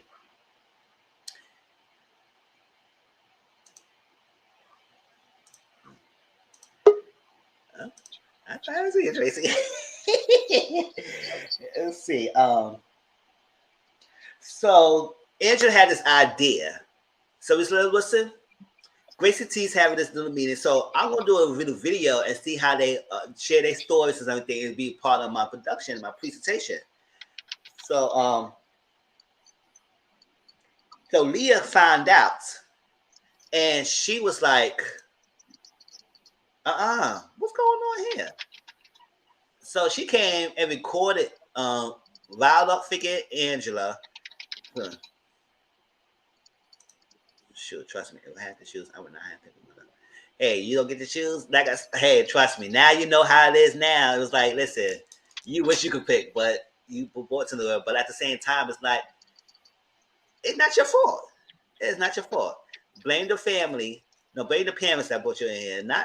So that big sister understand how she feels and everything, but they come at you, don't understand what be me. That's not right. Because at the end of the day, you was not acceptable to be here, and that father did that. So come after him. He should be making y'all be good and all that stuff. They have good bonding. But she interrupted them, antagonized Angela, got Angela saying, and only recorded a part of Angela saying that, oh, I'm getting my payout and everything. So now everybody thinking that Angela is all for the money and all that stuff like that. I said, that's Nikki Tantix of Leah. That's what I'm saying about Leah. Like, she does this thing to down somebody else. But then come around when they checking you on and you trying to feel bad about what you're doing. I said, girl. Mm-hmm. Tracy, any thoughts so far what I said? Can't win when you're dirty. I feel like this is about to turn into something real more than what you were planning for. You know what I mean? You know how when you try and do something shisty or underhanded to somebody, it never works out well in your favor. Mm-hmm. I feel like that's what's about to happen. Well, so Raymond trying to get an investor, and the investor asked him, listen, for his Burma, that's his name of the company, and he couldn't get the investor because the investor said, hey, I can help you, just give me the reports and stuff like that. He trying to get the reports. Now he blocked out and getting access to the reports and everything, and he can't access that. So now he's so up to here with his Teddy Fink, because Teddy Fink bailed out the company, and now he holding the company hostage and everything, and Raymond wants it back. That's his pride, because he says that later on. It's like, listen, I'm the, most of the things. So listen, I'm the husband. I'm supposed to take care of the family. And then Leah said, you do take care of the family. You do take care of us. You do everything. Like, you just like, I'm not bashing your head like you're not doing anything less than what you are. I love you because you do provide. But, his pride of his business, he wants something of his own. Like, he wants nobody hanging his business over his head. So he don't like that. His pride as a man. He feels less than because he had to rely on his wife to get his company back, or his father-in-law won't give his company back to him and all that stuff. So he's trying to get that. So Nikki and Taylor's on the kiss. I said I ain't want that to happen. I just want Nikki and Taylor to be good friends. Everything. But now we seem like Taylor agreed to be public display with Lauren. They agreed to make their relationship public. But then you up here liking how Nikki saved the mother at the end, and now you trying to kiss both cousins. I said, Taylor, I know you playing your game, girl. But this not gonna work well. Not gonna work well at all. Reddy Lauren is already don't really like a Nikki as it is. Now you told Nikki told Lauren to make nice of Nikki because if you're gonna be public, and now you gonna kiss Nikki behind Lauren's back. I said, child. They really have as it is, and they cousins, and they find out they're cousins, and now the girl. Oh, child. If I was Nikki, I said,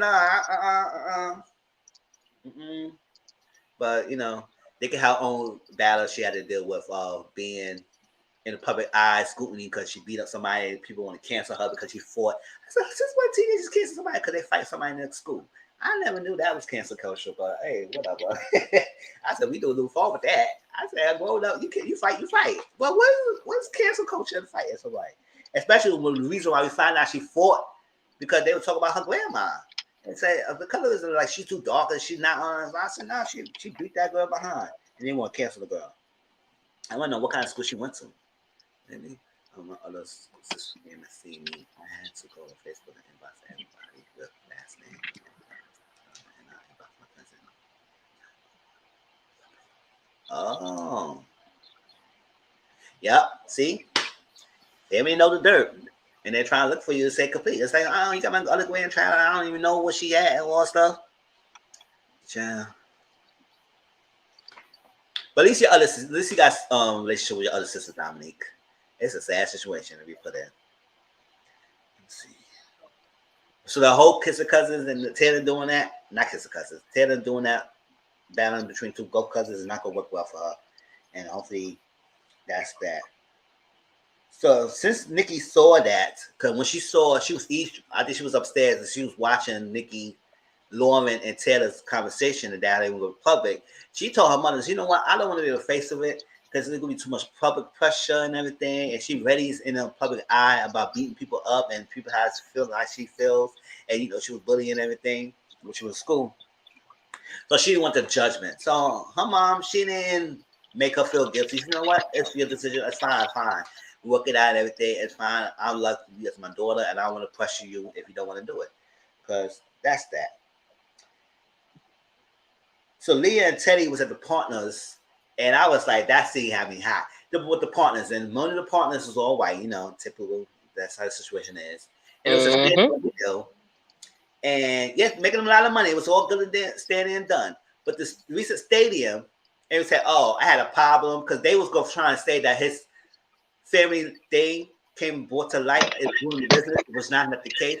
I think they really didn't like that he was going to sell it to someone and go name it after a Black Panther and that's, you know, rattle them up. And then before he said all that, he was saying, oh, who said Black Lives doesn't matter? I said, bitch, I know you did not say that. I said, hold up. I said, what? And they both was looking at him, was like, Leah was cutting her eyes at that guy. Teddy was looking at him. I said, I know he did not say that. I went to watch it church. I don't know. You were with him on the new one when you watched that scene. Because I was like, hold to the hell to the no. See, this is the thing when you do business with the white counterpart. It's all good and dandy when you bring their money, but when you're in a competition when they give you a threat, they were trying to belittle you down you like he's not going tomorrow. And that's what he's trying to do at that scene. And trying to play him in front of other people. And they got him back. I said, boy, don't try me. Don't try me at all. And we got you. So how you feel about that? I don't. Well, no. That as sad as it is, it makes 100% perfect sense because everything's all good until you know you want to do something on your own. You want this, you want that. So, and naming something after a Black Panther is beautiful to me, but I guess I don't matter. Oh, I don't like the non-melanated type. Yeah, the non-melanated type. Yes. Because they do the most. Yeah, they definitely do. Especially when they get into it. Let's see. So I mentioned that Raymond didn't like that he was forced out the books and everything. And I think this is what he told his wife that. And she said, I got you and everything. He said, pick the side. Are you with the side of the father or you side of me? Like, what's up? So now Raymond is like, he's on a warpath. And it's like, oh no, it's not good. So they put the video out there about Angela saying, oh, she's a gold digger. She's with the family. She's gold digging this, the gold digger. I said, nah, you know she's a gold digger. I said, yeah. So I was like, so they put it out there, and you know, Twitter is all fast in the hands. He said, oh no, see, I know she trying to act like she's cool to us, she's all that stuff, but she wanted more money and everything. And I said, no, that's what she wanted. And that's not what she said. She said, no. She want to build her business up. Yes, make sure you like, comment, subscribe, y'all, and share these videos out there. And yeah, she's trying to build it up, ground up on her own with no handouts, and get it. And at the end of the day, if your business is successful, what not? You don't want your money. Like she ain't making it about that her customers all a payout. She just said her business needs to bloom and blossom and make a successful business for her, generation wealth for her family. And that's what she said. But Leah trusted that and put it out there, and she only recorded that part. So when she confronted Leah, this when she said, what's up with you? Like, what's going on? And she said, I'm not mad at you, Angela. I'm ashamed of you, and I'm ashamed of my father. I said, oh, then you gotta bring that up to Teddy then. Bring that to Teddy. Bring that to Teddy, because yes, I understand. Like I said, I understand. Even Angela understands Leah's plight of the situation, because like it's a whole big deal for her. Like she always had her father thing. They find out she have a sister outside of the family and everything. It's a lot. So like, but at the end of the day, it's your father. He did this. So like with similar with Dominique's story, that the sister's blaming her or coming after her, don't want to say nothing to her because her father, whatever happened, and she created this situation. It's not her fault. So it's not Angela's fault your father did this. So yeah. Let me see. So Tizzy talked to Nikki because after this, Angela's thing opened the event. Nobody was showing up. Nobody was being there. And it kind of ruined it because it's like, oh, she just did this out there now. People not want to show up to my event. So Tizzy talked to Nikki and said, listen, we need you to help you and your mother out. But at the same time, it's about you. Like, find your own voice. Find your own path. And at the end of the day, it's still your decision. But at the same time, do this for your own platform. Just helping your mom, but it's also helping yourself as well. And after a while, Nikki showed up. She did what she did. And just speak her truth with the performance. Speak to everything, what happened, what's going on, why she's there, why she's doing her business and everything.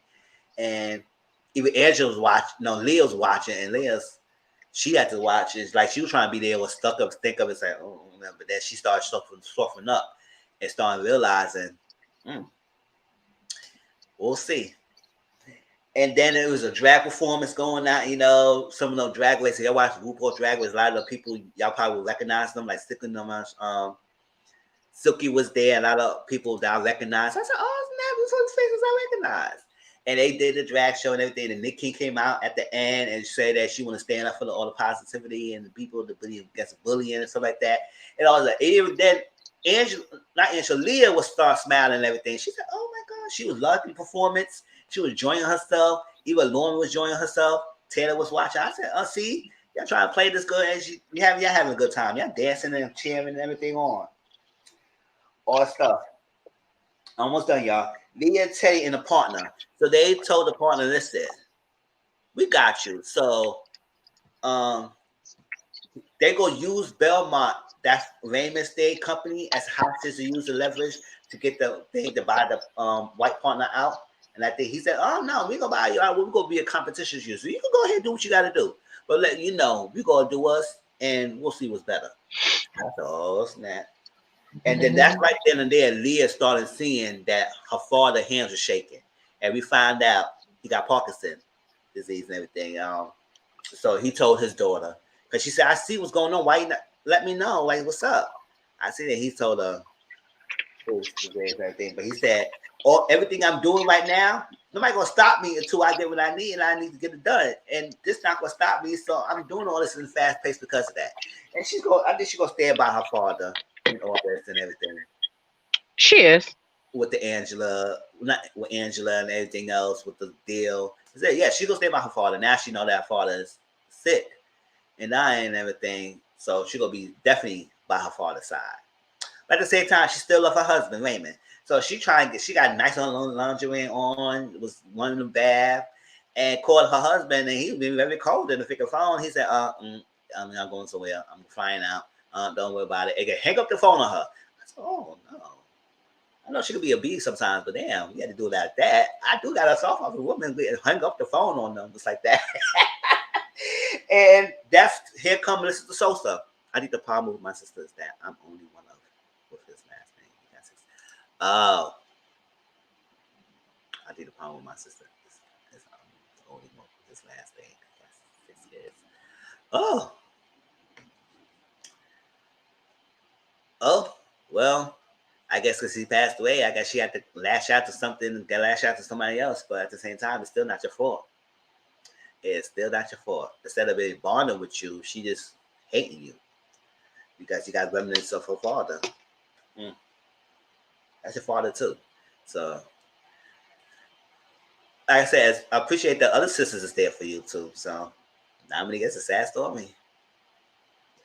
And Melissa de Sosa, and I didn't get her name. Y'all mind me if y'all watch the episode, y'all can tell me what's her name in the show. Maybe I'll look it up on Google.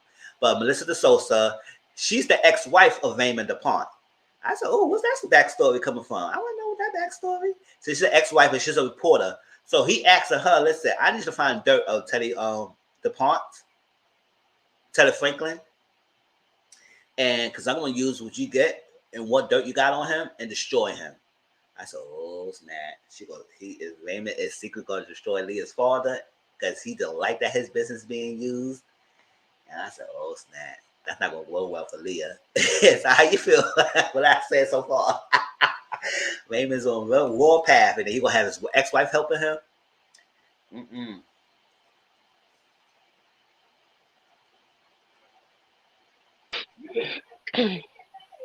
Listen, at this point,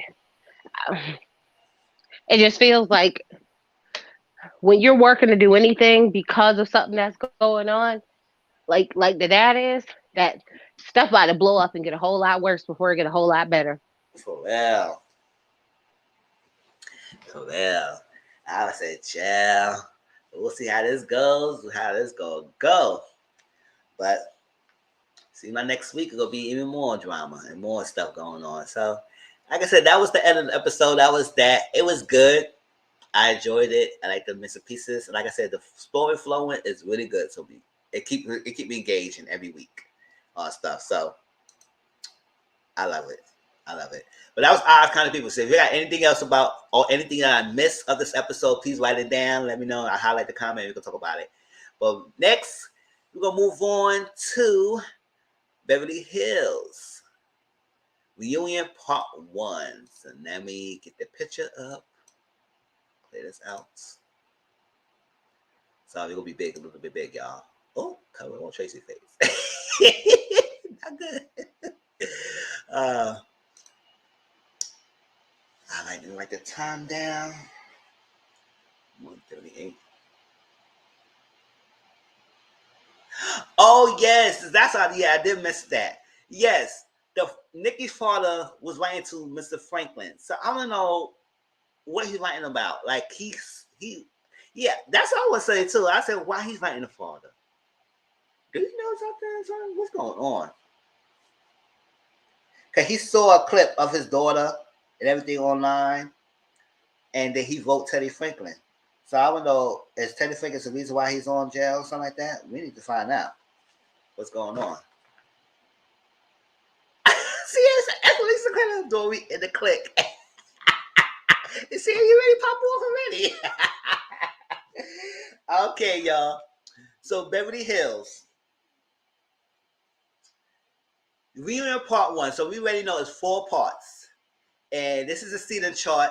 And I took this picture before Kathy came out. So maybe next week I will update the picture and have Kathy what she said. She said between Garcelle and Kyle anyway. So that's that. So we have Kyle sitting next to Andy. On his right. Right here, Kyle, then Garcelle. Then we got Sonnen right here. The next, on his left, We got Erica, Rena, Dorit, and Crystal. They all jammed up on the couches. I said, 6 feet. That's what they get. That's exactly where they should be. All squished on that couch like a bunch of sardines. That's yeah, get squished up, y'all. I think he put them together. Maybe. I don't know. But I want to know what's the items for. But yes, that's the season chart. And we find out Kathy is between Garcelle and Kyle. Yeah, so that's what I'm saying. It's like Kyle didn't get much this season. Maybe because she's been in Beverly Hills for the longest.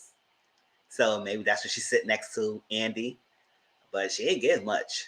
Like I said, Southern could have been there because they made Southern, I think, villain goat of this, not villain goat, but the villain of this season. Especially towards Erica. But we'll see.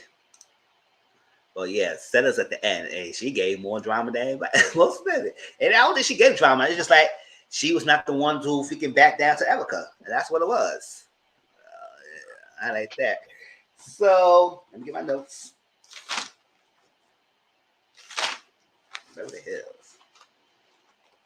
So, when I talked to Erica before, I was rooting for Jason over Cal.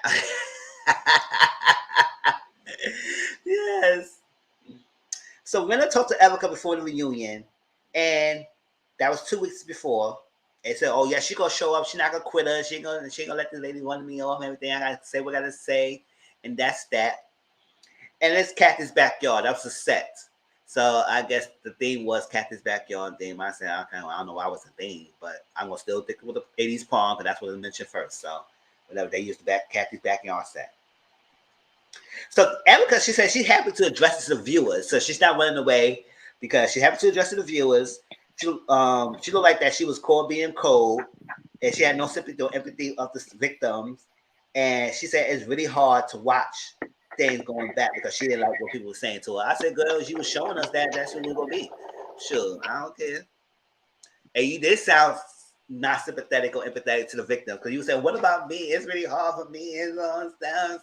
Yeah, time did what you did to do, but at the same time, what about the victims?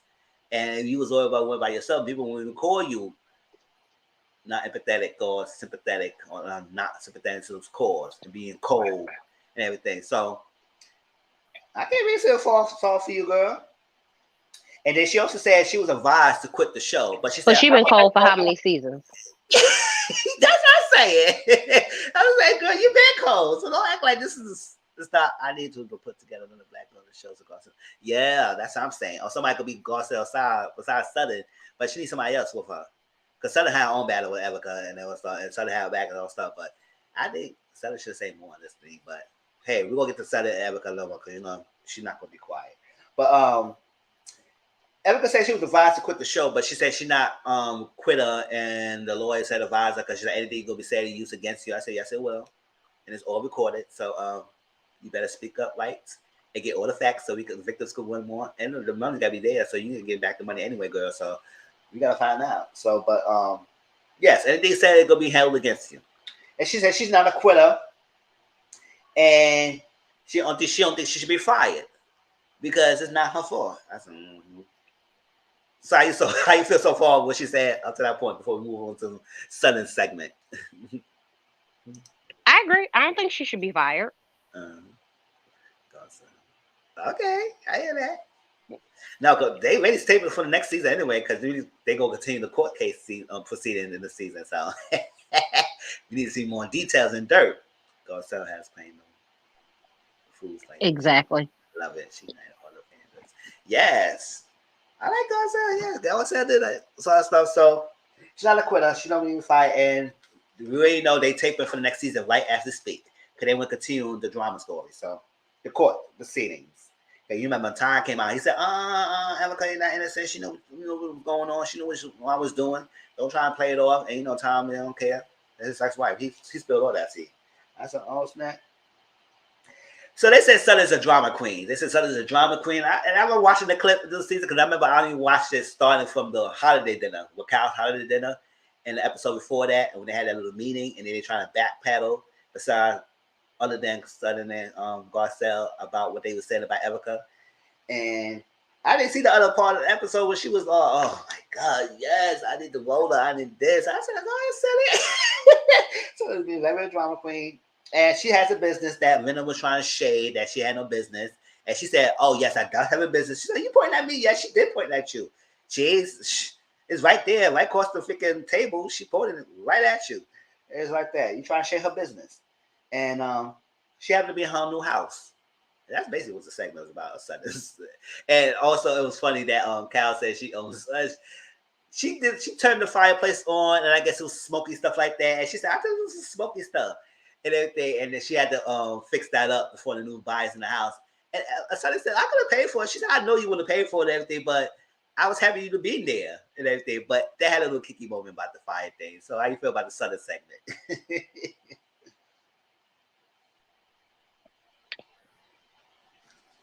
Is Sutton a crybaby? Yes. Yes, she is. Yeah. But without Sutton, we wouldn't have gotten half of the information that we would have gotten this season. Yes. There would have been no season because they would have just let her way on. They wouldn't have asked her no questions. They wouldn't have dug deep. So, despite Sutton being a crybaby, we needed Sutton. Yeah. We needed her. She had no problem asking the questions that we all wanted to know. Yes. I'm here for Sutton. Well. Now her almost burning down Kyle's house to me just said that Kyle wasn't keeping her chimney clean. So when she actually tried to use it, that's what happened. So I'm gonna need you to do better, Kyle. I'm gonna need you to do better. Yes. Okay. So this is a segment that was a big part of this first part with the Garcelle, Minna, and Dorit segment. So we got to play back that Garcelle said she felt left out and everything, which I can agree, and she felt left out of the group. And then Dorit was going back and forth and saying how she's not being direct. She kept throwing jabs, and then she thought it was very passively provocative. I said, what the fuck are you talking about, girl? Passively provocative? You making words up? How's she passively provocative? Explain that, girl. Explain that. Like, and everybody was looking at her, was like, what the fuck is she saying? And people on Twitter, she said, passive provocative. So you making words up, just make words up, thinking something. And she said she's doing that because she want to be relevant. I said, hold up. Back up, B. I said, listen, I be watching Beverly Hills like that much, but I do know Garcelle, and I do know her name. Growing up, I was watching Garcelle and everything, Jamie Foxx show, and stuff like that. So she don't need to be relevant. All your other ladies, I don't know who y'all are until I watch the show. So the only thing I know was Garcelle Bouveau. So, girl, don't try to play like she's not relevant. I said, no, I'm glad that Garcelle said, girl, I don't need to be relevant. I've been known. So, girl, child, check yourself. What I was saying? Now, hold on, Dorit. Oh, yeah, so she was saying Garcelle being bullied and everything, stuff like that. And Garcelle didn't like that word because she said she was not bullying you. She was being very direct. And she was saying things in your face. Now, the jabs, you were thinking that she was throwing jabs. I say it was there in your freaking face. She ain't throwing jabs behind your back, girl. Now, where you would say, well, Dorit, I like, no, she had to do all that. She was in your face. So whether it was in the vicinity of you, you heard what she said, it was in your face. It's not behind your back. So don't try to play that. So Dorit apologized for that and everything. She said, well, I'm going to accept that apology. I said, yeah, you better apologize for that because she was not bullying you. But make it seem like she said, well, the element of bullying is assessing. And she kept assessing and assessing. I said, because you was caught out on it. And she ain't the only one called you out. Everybody else called you out too, girl. So don't try to be all about Garcelle. And then it was saying, first you said she was doing too much. Then you said she's not saying enough. I said, Dorit, can you back in your mind, girl? You is confusing everybody. You just getting my headache. You getting me a headache. All that stuff.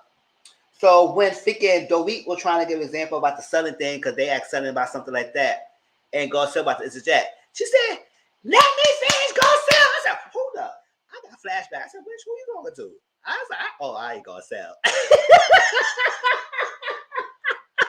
Oh my God, I was watching that. I said, hold up, Dorit. We not going to be screaming at Garcelle like that. Even Cal was looking at it. Everybody was like, I said, if that's the any case, you were looking at angry black woman out of me, out of her, that would be the case. Because what you not gonna do is scream at her and figure television, make it look like she's a peasant. I got up so fast. I said, "Bitch, who the fuck you talking?" I said, "Oh, hold on, I ain't gonna tell." I said, "Like, I'm not in the reunion, y'all." So, Tracy, how you feel?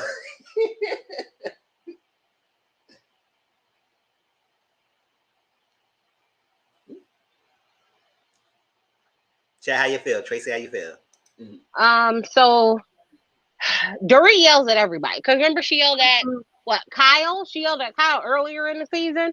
Like, she feels as though she could just scream and talk to anybody any type of way. But not with Black Twitter, you can't. Absolutely not. We drug you for like 3-4 good days straight. And every time you tried to post something, you immediately had to take that sucker down because the comment section clearly let you know we is not featuring you. We are not feeling you. We don't appreciate you at all whatsoever. Now, when she said, "Oh, they are real, like you're real shady in your confessionals," all you heifers is real shady in y'all confessionals. Every last one of y'all. Yes, you included, Dorit. So please, why are you acting like, oh my gosh, no.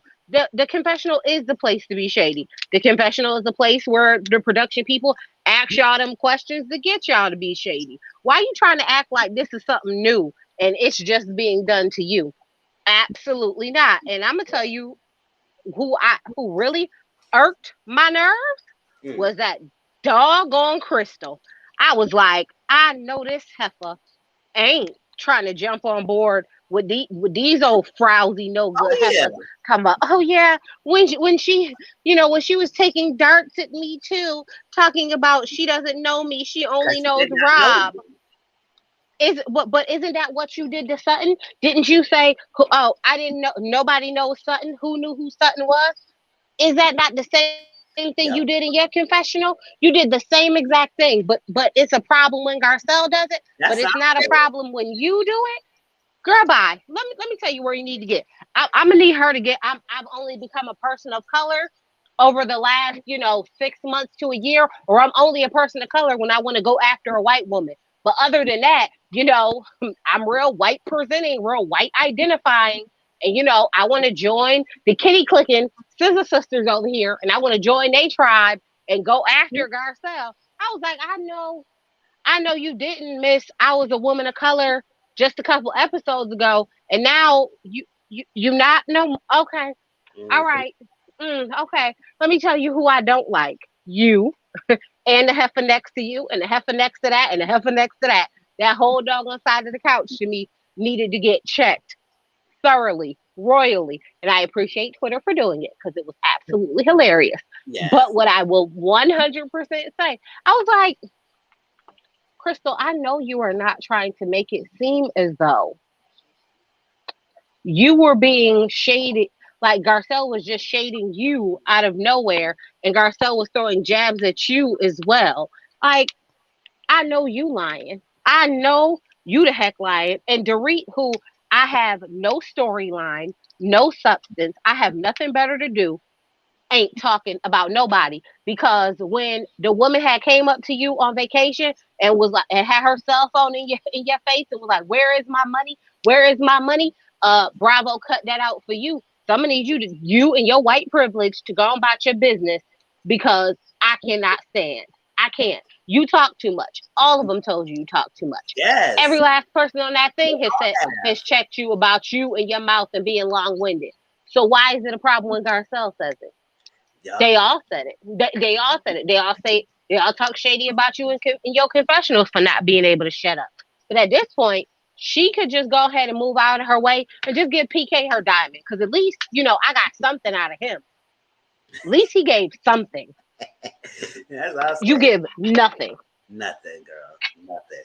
And they're going to yell at that. I said, girl, you doing too much. So, after they got off the Garcelle and Dorit kind of train, then Renna and Garcelle thing going on. And it was asking, what's the friendship between y'all? Because y'all had the longest friendship, like 20-something years. And what happened? Like, what fall apart? Garcelle basically say, I just don't trust you. Like, it's just like, what have I done to make you feel like you don't like me? Like, what's going on? And then she said she didn't trust you. She doesn't trust you. And why you don't trust her? Because she said she heard that you said that she should have brought race to the show. And because I said, first of all, if that is true, I said, how dare you go try and tell what the hell she can bring to the show and not? If she want to be racist to the show, she can bring racist to the show. Maybe y'all have been racist or racism in the show. It's part of it. So why you go try to tell her she can't bring something to the show? Who's you? She the lady in the adult diaper commercial. That's who she is. That's what I'm saying. That's who she is. She's the lady in the adult diaper commercial. She's the lady who hasn't, been on soap operas in the last 15, 20 years. I mean, let's be honest. You have nothing. You literally pimp your kids out for a storyline. What has your storyline been this year? Your daughters and who they was dating. Yeah. And your clothes in the garage because you can't afford a closet. Well, what were you doing? What was your storyline? And I'm gonna say this: do I believe she said it? Absolutely, 100%. I 100% believe she said that. And when Garcelle had told her, like, I'm not gonna tell you who told me, but I'll let you see the text messages. I know that at that moment she knew that it was real. And I'm gonna tell you, I honestly think Kyle is the one who told it to her. Yeah, Days brings her back every 5 to 10 years. Yeah, that's what I'm saying. Days Alive said, girl, we can do without you, girl, but we bring it back every now and then for Kevin. So I think, yeah, it's true. Cal probably did tell her that. That's what she didn't want to say. I 100% believe that she told her that. I really do. Yeah. I really, really believe she told her that. Yeah. Because at this point, I'm like, there is just no possible way that you could think that anybody would be stupid enough to believe you, Renna. Nobody believes you. You've done every person that you know dirty. Every friend that you bring on the show. Everybody who you're supposed to like. You do all of them dirty. So why wouldn't you do Garcelle dirty? This is who you are. Like, this is 100% who you are. But I'm going to say this. Whatever Kim Richards knows about your husband is what I want to know. I want to know because when Kim has said, let's talk about the husbands, and you went like you was ready to choke her out and you broke that glass and you was cutting a fool, I know she knows something about your husband. So I want to know what she knows about you. Bring her on so we can talk about this, so we can shut Lisa up, because I need somebody to shut her down. Because they letting this heifer run amok. Listen, okay? As Mama D said, they let her run amok in the palace. They just let her run amok. They just let her run around crazy and act like she ain't got no good doggone sense. But I'm going to say this one good time. You see how quickly when she heard Garcelle said, oh, I'll show you who the text message is, she hopped her little bony butt up. Yeah. Hugging me. I was like, oh, you know what that was? That was you seen that she had the Trump card on you and your racism. And you was like, I can't lose this check because that's why Kelly Dodd got fired for being a racist. Yep. So I can't do that. Like, I can't do that. And I need this check. I need this money. I need this money. We don't be good friends. She's like, girl, get off of me. I will say this. And people were saying like, oh, Garcelle should have went off on him. Garcelle should have told him the business. Garcelle should have did this. No, Garcelle did exactly what she was supposed to do. Garcelle is playing chess, not checkers. Yeah, Garcelle said, I got the real. I'm in movies. They booking me for these different things. I have a book coming out. I can't afford to be the angry Black woman and curse you out the way I want to. I can't afford that, because then the narrative is going to switch and they're going to get to play the victim card. So by her not going off, it doesn't allow them to play that victim card. Because what are you being a victim against? They told you no, that's not, you're not a victim from that. There's nothing victim about that statement. So I do appreciate she didn't say or do anything, or she didn't go off the way she could have, right? Or the way most of us feel that she should have. She was like, absolutely not, because this is just a platform for me to continue on to do great things. I'm going to let Twitter handle that. Because when I tell you, they drug Lisa and Dorit for days on Twitter. Days. I mean, they had to they was taking down pictures. They was deleting comments. They started limiting comments. I was like, oh yeah, because they are letting you, every time you try and say something, they are literally just flooding it. just flooding your comments, flooding Twitter. I was like, I was like, that's how you do it. Sometimes you have to play chess and not checkers. Sometimes you can't just curse somebody out, Yeah. especially if you want to continue to evolve and grow. Because I'm like, Garcelle's been in this business for 40 years. There's no way Yes, she ain't gonna mess that up. that she can curse somebody every time somebody, does something crazy. Now you can't do that. So she decided, oh, you know what? I'll let Twitter handle it, which they did. Oh, which they did. I mean, the way they was dragging her was hilarious. I cackled. I got all my little laughs in. It was hilarious to me. Mm-hmm. And like CM said, also let them play themselves. It was hilarious. It was funny. She did let them play themselves. And they hate no more self to dry. All that screaming and hollering, you doing that, and all that. I said, okay. Even though I ain't like that screaming there, but at the same time, I understand her calmness. Because usually, yes, I'm lined up like that, but usually I'll probably be calm in situations too. I said, go ahead, scream. Now, if you get screamed too much, then I start screaming that. But I'm not a big celebrity like ourselves. So. Like that. But I still think I won't be now doing that much reaction, yelling back either. I said, okay, you yelling too much, girl. I don't know what to tell you. And the last thing, Kathy doing the chat, and we ain't seen much about that. Whatever. She recognized, at first she didn't recognize the set. And then she said, oh, my house? Okay, yeah, that's what it is. I said, okay. And that's that. It took a while for her to recognize it. And then Andy asked Erica about the book. And it's weird that Tom didn't read it. And also asked her about why he didn't show up to the show. And realized at the same time he not the show because he was entertaining somebody else. So then he said, she said, listen, it was more than the cheating. And I said, listen, if you love her, you're going to be with her and you divorce me and everything. And he said, what did they say? Say nothing. And I said, oh. He said, after you cheated. And that's how the episode ended. I said, oh, we got 3 other parts, y'all. But, yeah, Andy will get into Erica this thing because I think they put a battery in the back to answer the questions. Because no, we ain't gonna be sitting here watching 4 parts. We're not to hear nothing about what this is pieces that she knew or not. You better give us a tea. You better give us a tea. And that's why I don't believe nothing Erica says. Not nothing. Not one single solitary thing. I don't believe nothing this Erica says. But every time I turn around, it's a different lie. And not a good lie either. Like, not even believable lies. Not even close to good, believable lies. But DC to New York, that's just an hour plane ride. And I mean, they had private jets at the time.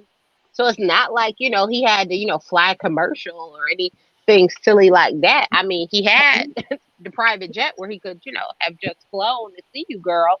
But what I don't understand is when she was like, oh, I couldn't divorce, I wasn't going to divorce him. This is that and the third. And yeah, I gave him the ultimatum and he said nothing. I was like, you have no prenup. What I really, truly, deep down in my spirit believe that they had been together so long, she was just like, you know what? I'm going to get me a boo on the side. You do what you do on the side. And I'm just going to ride this marriage out until, you kick the bucket. That's what I really think she thought. I really think that she was like, oh, I'm just going to, stay with him until he leaves this earth. And then, just ride it out. And I'm going to do what I do on the side. You're going to do what you do on the side. As long as you don't, throw it up in my face and, they ain't calling me or saying nothing crazy, I'm just going to ride this out. Is really what I think. That's what I'm saying. And so you don't believe her son and Tom were both in accidents and flipped over 50 times? Yeah, because it was snowing. Because it was snowing in California. Yeah, yeah. Yep. Listen, I believe that when somebody will believe that I'm a white woman. Soon as people start believing that I'm a white woman, yeah, we could do it. Listen, a blonde-haired, blue-eyed white woman too. Not just a white woman. I need to be a blonde-haired, blue-eyed white woman, natural, not no sort of artificial changes. None of that stuff. None of that. If you think I'm dead, They did. If you think I'm a blonde hair, blue eyed white woman, the devil is a lie. I was like, Pepper, I know you lying. I don't need that story either. I said, girl. Like, like it snowed in California. Listen, this is what I really feel. What I truly feel. If Tom was in the ditch and you found Tom in the ditch and he had been cheating on you, so did you leave the mistress in the ditch to die? Is that what you did? Is that where y'all buried the money? Is that where the money is buried? In the ditch where Tom was? So if we go dig up the ditch, is we gonna find millions? Is this what's going on in the ditch? Because I refuse to believe that this man was in a ditch for hours. I refuse. I freaking refuse. But at some point, I really believe that Erica really believes her own lies. I really do. Yep. I believe she believes it. Yep. And we're gonna see how it plays out. I said, Andy, you better not go soft for her. And y'all other days better not be backing up. And I guess they won't, because that's a letter of reunion. You don't believe you, girl. You say, Lisa Rinna gonna back her up. Only Rinna. Everybody else Lisa Rinna backing her up 100%. I also think that Erica gave Lisa some money. Mm-hmm. Because there is no way. How are you backing this woman up so hard? Just like defending her against everything. Well. Nah. There's got to be something in it for you. And let's be honest, Lisa Rinna don't do nothing for free. She don't do nothing without an ulterior motive. She threw her best friend of 25 years under the bus for money. I know good and doggone well she getting something out of this. Not sure what it is, but she getting something. Fine now. All right, yeah. But that was Beverly Hills. We will continue to talk about Beverly Hills for all 4 parts. So I might be each week. We're gonna talk about the Beverly Hills in each one of my lives. So we get brought up with the storylines, y'all. So let's continue to watch it and get together, get going. All right, let's do Ready to Love. Let me show the man first. And for the scene. Anything else? All right, let me see. 20704.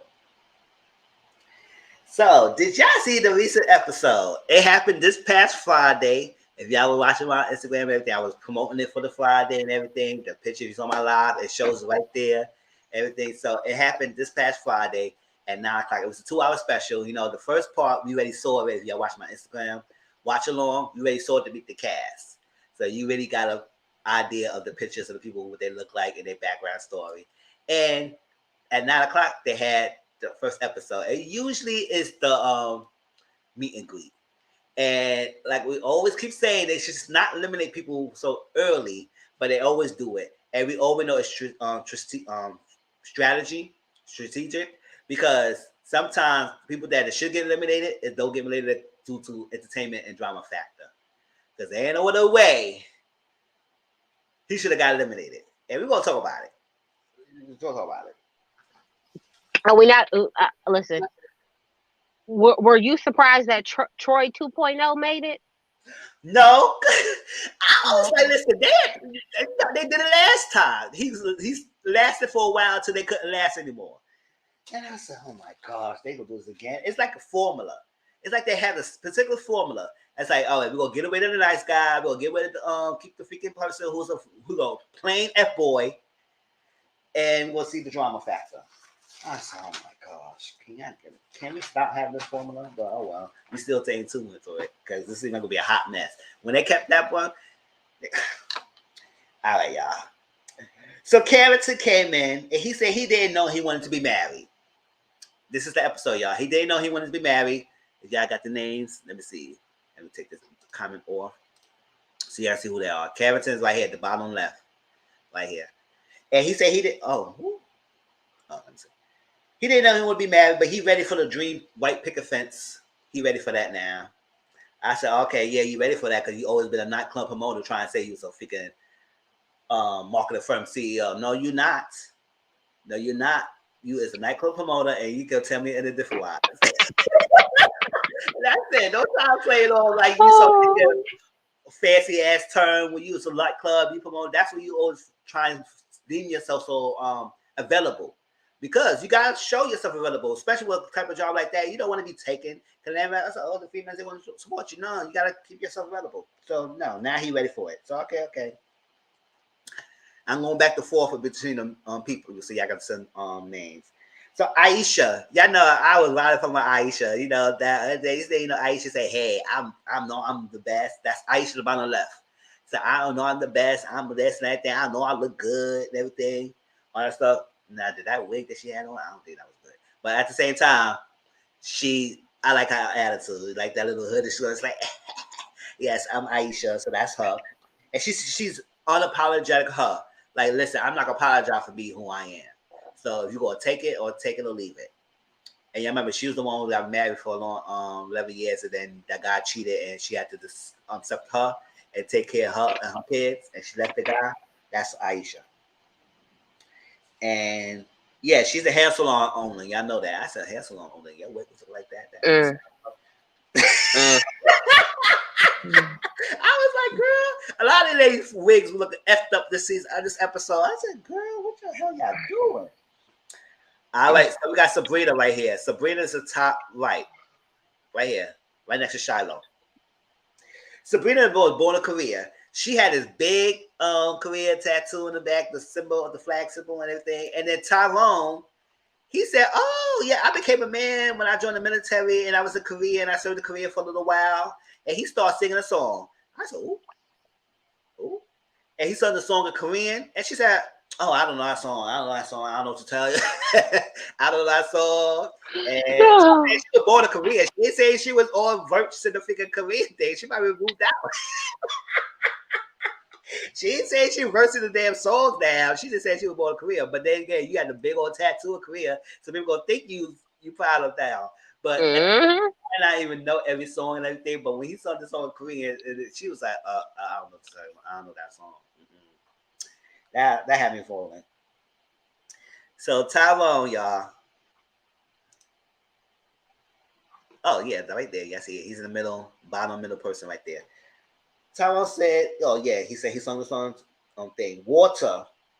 He was drawn to Sabrina. Water right here. He's the second person in the bottom row.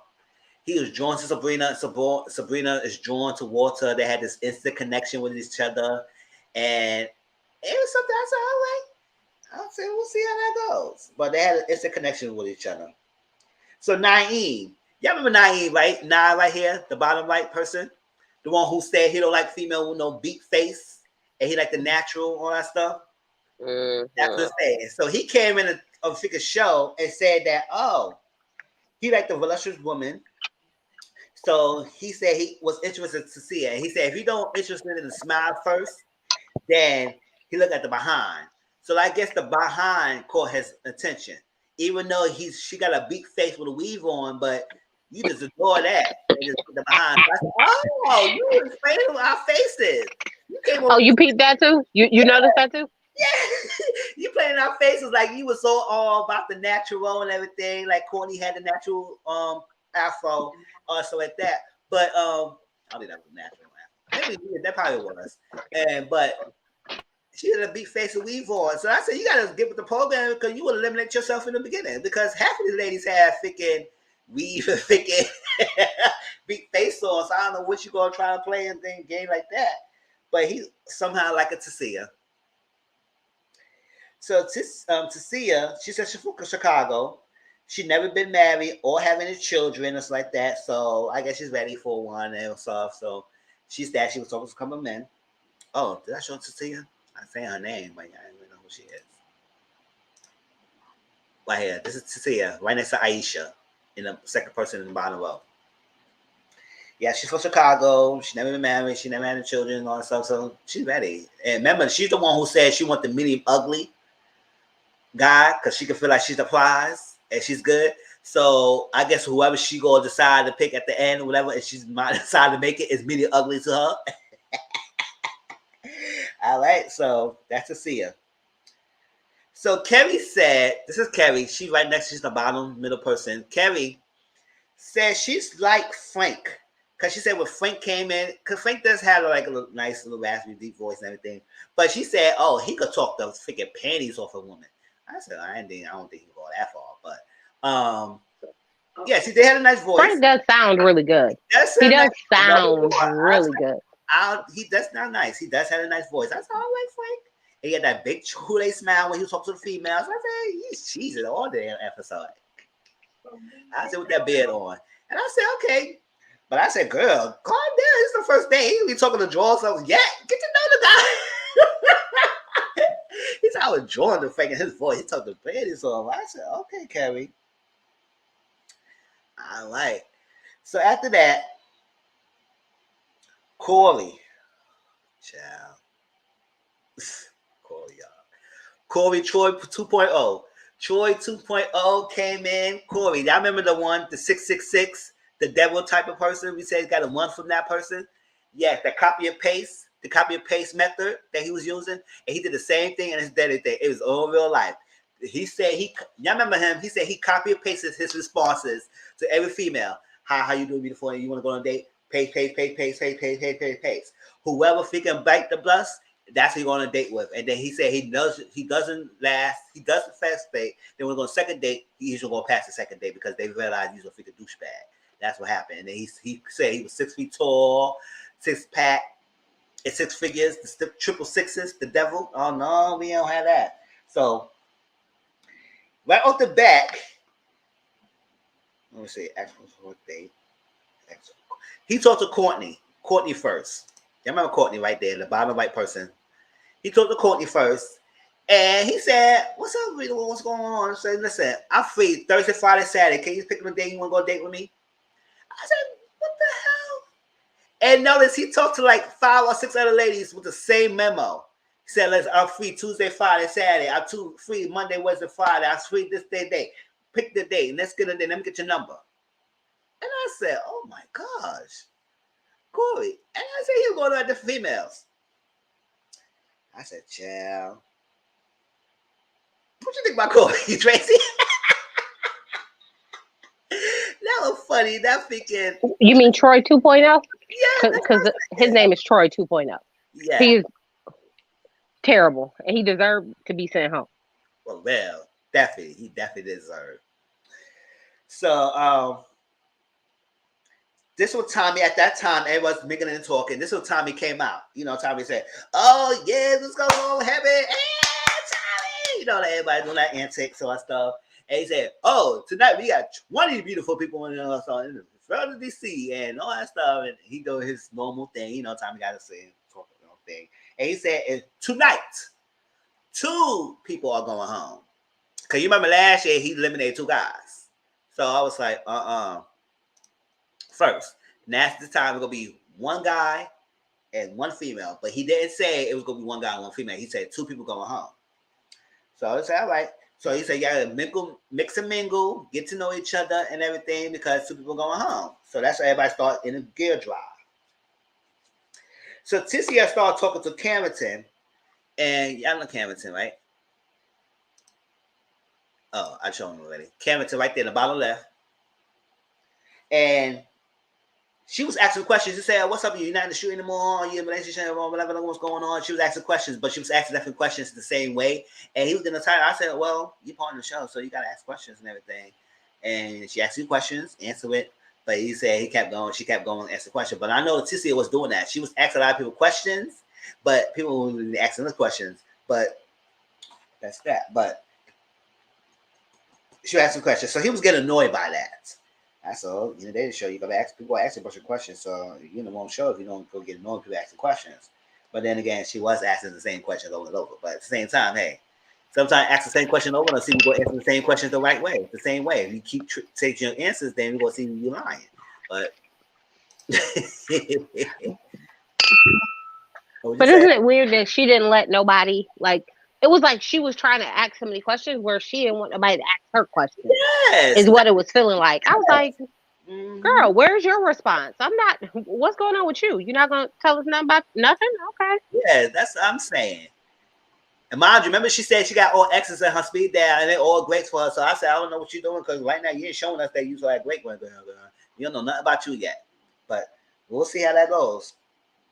So Cornelius I'm not Cornelius. Hey, Cornelius. Hey, right here, right there, next to Dante and Corey, between Dante and Corey. He's the fourth person in the top row.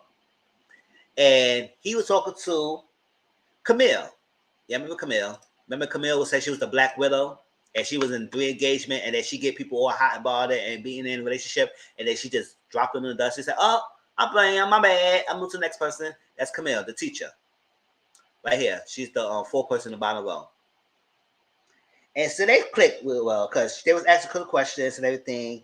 And she mentioned she's a teacher and she was going for a doctor. We go with Dr. Hazel. I said, "Congratulations, go for your PhD. That's nice." And then he said he's an electrical engineer, and he does modeling on the side. So when he said that, she said, "Oh, okay, that's my best friend and my boyfriend's Cornelius." I said, "Oh no, Camille, don't do that, girl. You said you was the Black Widow, even though that's not what the term was supposed to be. But you say you're a Black Widow and you cut men to the curve real quickly. Once you get them in your finger and you move on. So why you get in the show and you just start claiming someone already?" And that hence why the foreshadowing in the season when it said that she doesn't give a lot of people chances. So maybe she licked on whoever she licked on and not even connecting with everybody else. So I said, "Camille, don't do that. Don't do that so quickly, girl." And it rubbed the people off the wrong way. So how you feel about Camille so far? Because I said, girl, I thought she probably was playing him. I said, "Hey, that's my boyfriend." I said, "I guess you might like Cornelius, but don't claim her so damn early, so quickly." You know what she gives me? Or why she gets so many relationships and then let it go? It's like she goes, gets with somebody, gas their head up, makes them think it's more than what it is. And then she's like, "No, I was just playing. I'm good."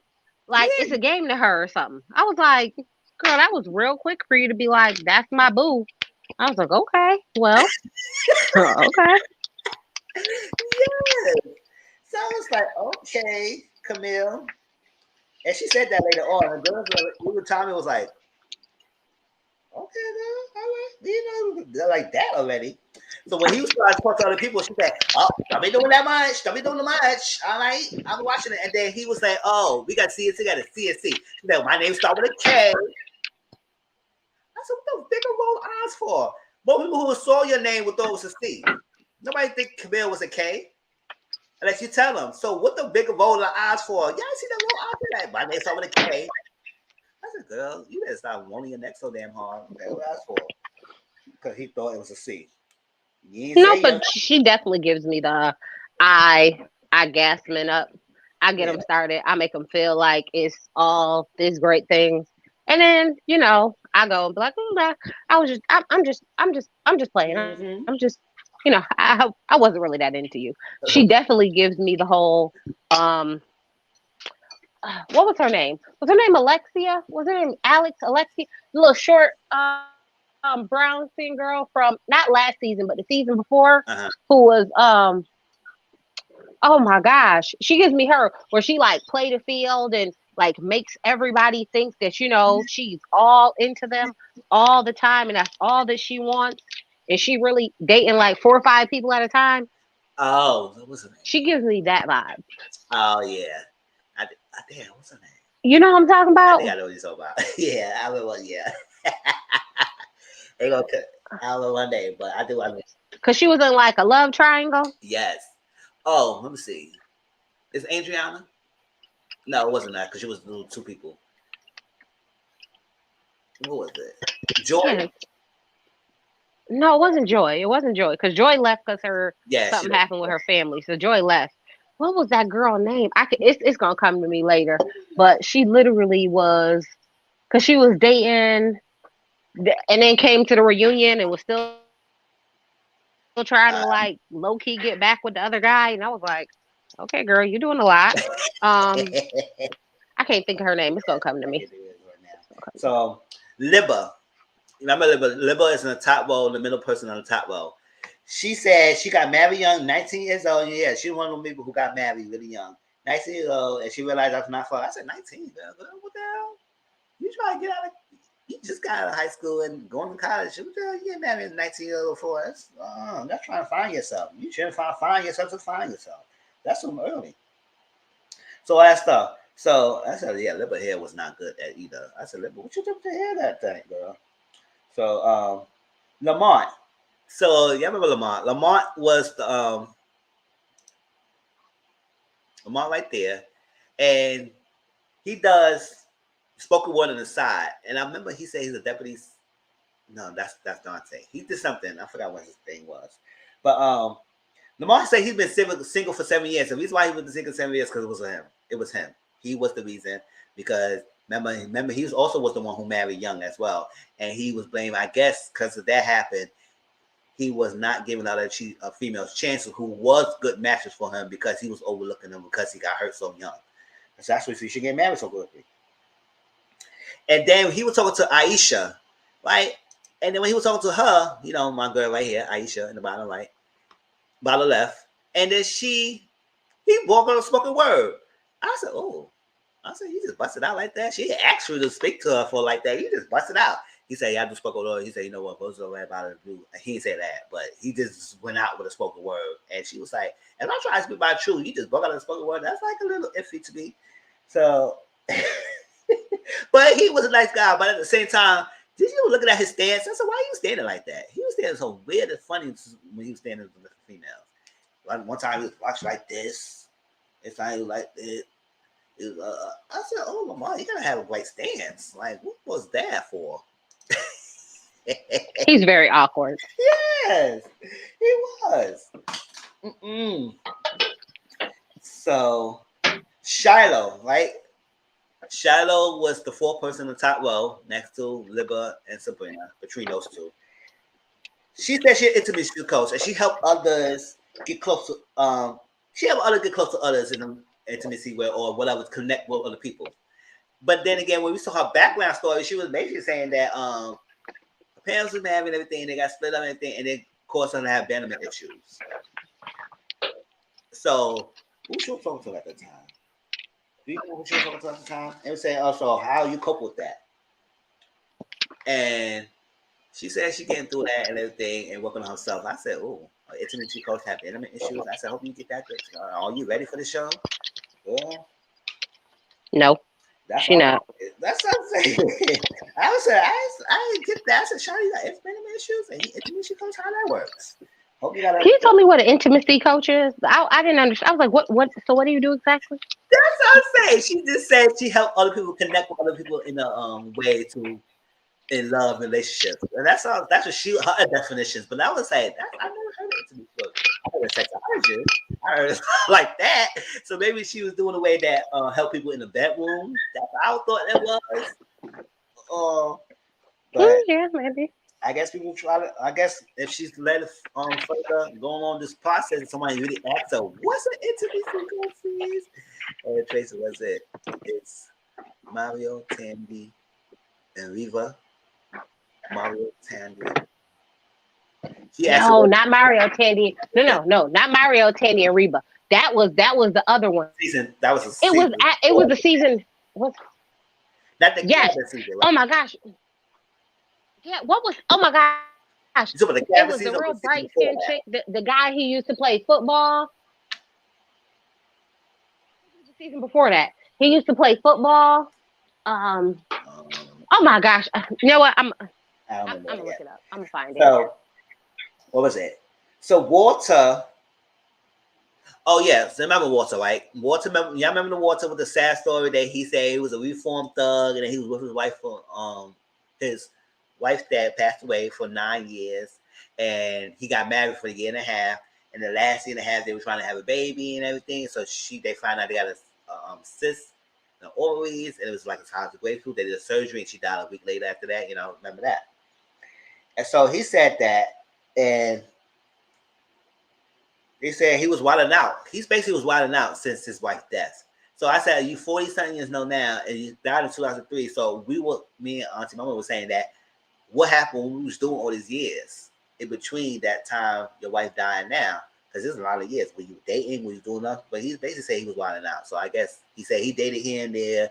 He was wilding out. I guess he wasn't committed to someone and stuff. He maybe had a close call, but he wasn't really focused. Or maybe, I guess, in my mind, he was probably still comparing her to your late wife who passed away. So that's that. And then Tasia, right? And this is why I said, Tasia, you messed up, girl. He messed up because she was saying, "Oh, what's wrong with you? You got no children, you got no kids. He go, what's going on? What's wrong with you?" I said, "Why I gotta be something wrong with him?" Not everyone who craving children. Like I said, I don't want no kids as a single person, but if I'm with someone and we want to have a child, that's fine. But not everyone gonna have children, so why do you think it's wrong with him? So when he told you his background story, he said, "Oh, I'm sorry, I'm sorry." I said, "Shut your ass up." So don't try to see. The worst thing you could do to someone that said, "Oh, what's wrong with you? Why you don't have no kids?" Like that's an accomplishment. You're supposed to have a kid, and you don't have a kid. It's no accomplishment. I said no. It's like you instead of asking, "Oh, do you have plans to have any more children in the future? Or do you want kids? Do you want something like that?" Lots of, what's wrong with you? Why you don't have no kids? I said, "Good to see you doing the much." That's probably was probably part of the bottom too. But oh well. To see it does a lot. But no, Yeah. it was Alexis, Divine, and London.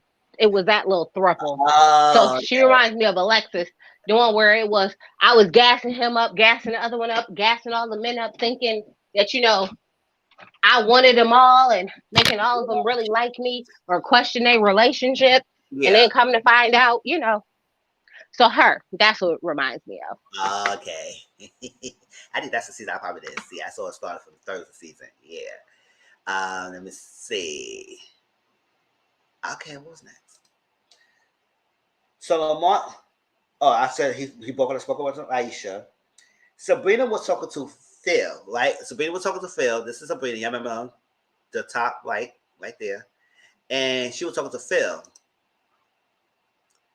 Phil right there. He's the bottom person, the fourth person in the bottom row. And they was talking, and then while they talking, the Corey said, "Hold on, can I speak to you for a minute?" Corey on the top right here. He said, "Can I speak to you for a minute?" He said, so Phil said he was about to leave. He said, "No, it's going to take only 45 seconds. It ain't going to take that long." So he asked Sabrina, he said, "Listen, do you find me attractive?" I was like, "Hold up." She was like, "Hold up. I don't even know you, boy." It's like, I didn't get to know you. Mm-hmm. Like, I was like, we didn't even talk yet. We had no conversations. And it's not like you came to her and said, "Oh, you really caught my eye," and everything like that. It said, "Did you find me attractive?" And so, let me get your number. I'm free Thursday, Friday, Saturday. Can you give me a date? That copy and paste response. And she said, "It's not all about the physical. I need to try to get to know you. So it's more than that and all stuff. So no, I'm good." And all stuff. He said, "Okay, cool." I said, "We try." I was like, "What the?" I said, "Corey, sit your behind down. You fiending." I said, "Gosh." Sabrina walking. So Sabrina and I, walking. t- Uh huh. I told you, Troy Jr. be doing the most. Yes, he was doing the most this whole episode. I said Troy 2.0 and boy, and Sabrina and Walter started talking, and they basically bonded because they're trauma bonding. I said, "Oh, don't connect because y'all have both traumas." I said, "All right, that's connection." But hopefully they probably one of the couples that latched on so quickly and early, and then they made me good, and then we supposed to do the season. Hope that's not one of the couples. It's usually one of us like that. They connect so early and they latch on that stuff. But You mean Joel 2.0? yes, he's like a Joel to me. And I'll say, hopefully, he was a nice guy. And I was to the reunion. We found out he was a douchebag. I said, "Oh my god!" And then during the season, now I'm not doing reunion. We found out through bits and pieces what she was telling us about how he was not communicating with her. He was telling her things, all that stuff, and not calling her to cancel plans and stuff. "Oh, you should have known." I said, "Oh no, whatever." Red flags start popping up. I said, Say Kai was the number one, and you said, "Oh," I said, "Oh yeah, Kyla." I said, "Oh yeah, Joel, you was doing the most." So they trauma bonding because they said they both connected about being caretaker to their parents and everything. And then Walter said his mother died his aunt. I said, "Oh, you got a sad story." I said, "Oh, Walter, you don't know deep with the deep stories coming up here." And then Sabrina started crying. I said, "Oh," but then it's a touchy situation about taking care of her parents. And then she found out somebody she could talk to because she said she only had people she could talk to about that things. So I said, "Okay, I understand." But then he didn't start crying. You just met the boy. So Courtney says she likes the Southern gentleman and something mentality that Cornelius have, and she's joined to him. She likes him, all that stuff. So, oh, she came back. Okay. And Oh, so Frank, Libba, and Aisha was talking, like, and they was talking bonding about tattoos, getting a lot of tattoos and everything. He said the tattoo is like addiction, and he liked the addiction for pain, so he goes to tattoo shop and he just gets one. And we saw that Aisha has a lot of tattoos on her, and then Libby saw something, and she's like, "Oh yes, I got a tattoo here, and I got a tattoo here, and I got a tattoo here, and and he said, "Girl, why she so?" Frank said she is too bubbly. She is too bubbly. Basically, the cool word that you doing the most. You doing the most, Libba. Like, can you calm down, girl? I do like the way he said that though. Like, oh, she's too bubbly. I do like the way he phrased that. Oh well, oh well. It was nicer than how I would have phrased it. Yeah, because Libba was doing basically the most.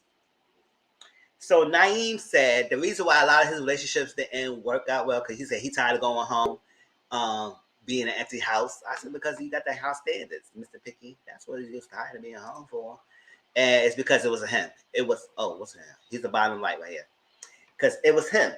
He was the one who's making his relationship not lasting.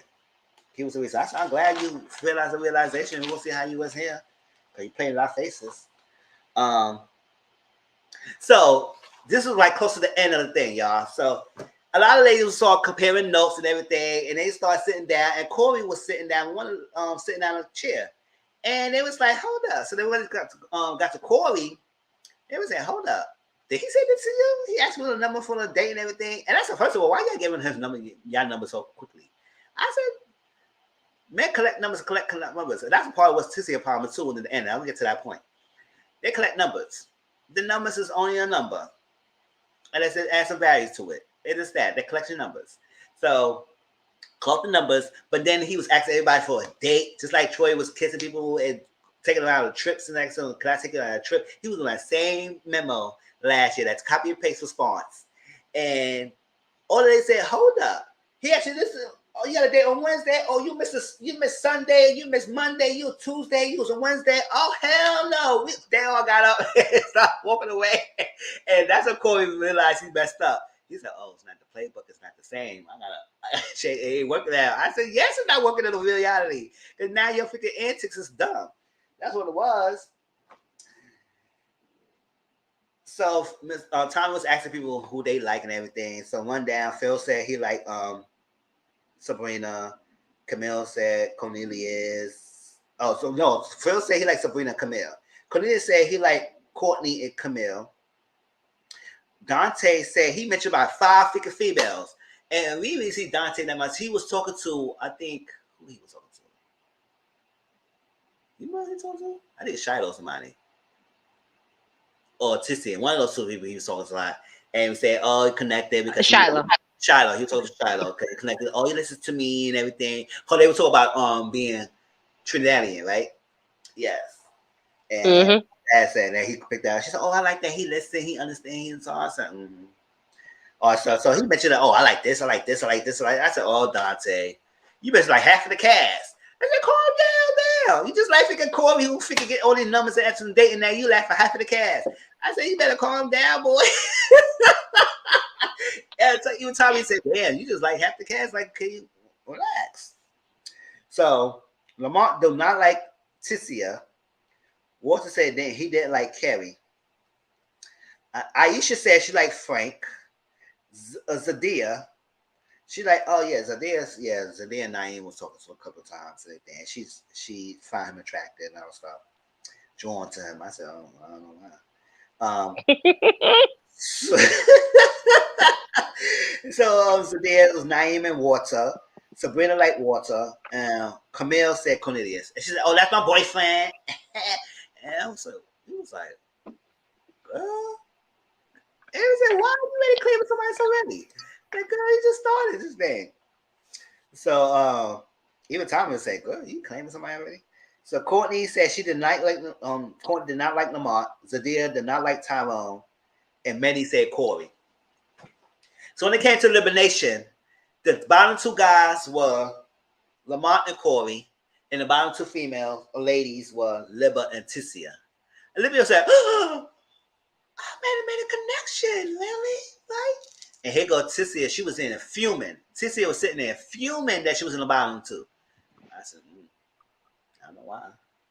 Because we don't get, you know nothing about you, girl. So he was asking these questions, know about you. And so they sent home Lamont, the spoken word. And even when he walked out the door, he said spoken word. I said, boy, in confessionals. I said, damn, you just spoken word to more true to your own actual job. Mm-hmm. He was that spoken word realness going on. And he said, okay, that's fine. I said, but you had to leave. You had to let him go. You did not have to let him go. Corey should have left. Corey should have been the one. After all the ladies realized that he was doing that copy and paste response to every one of them, he should have went home. But that's when we realized that production has a formula that they're gonna keep the freaking douchebag like him on the show for entertainment factor, because if they living in Corey, it would have been on entertainment. And I said, then it's not really a dating show, but we know it's more of a entertainment than more than reality, finding love. So it is what it is. But they let Lamont go.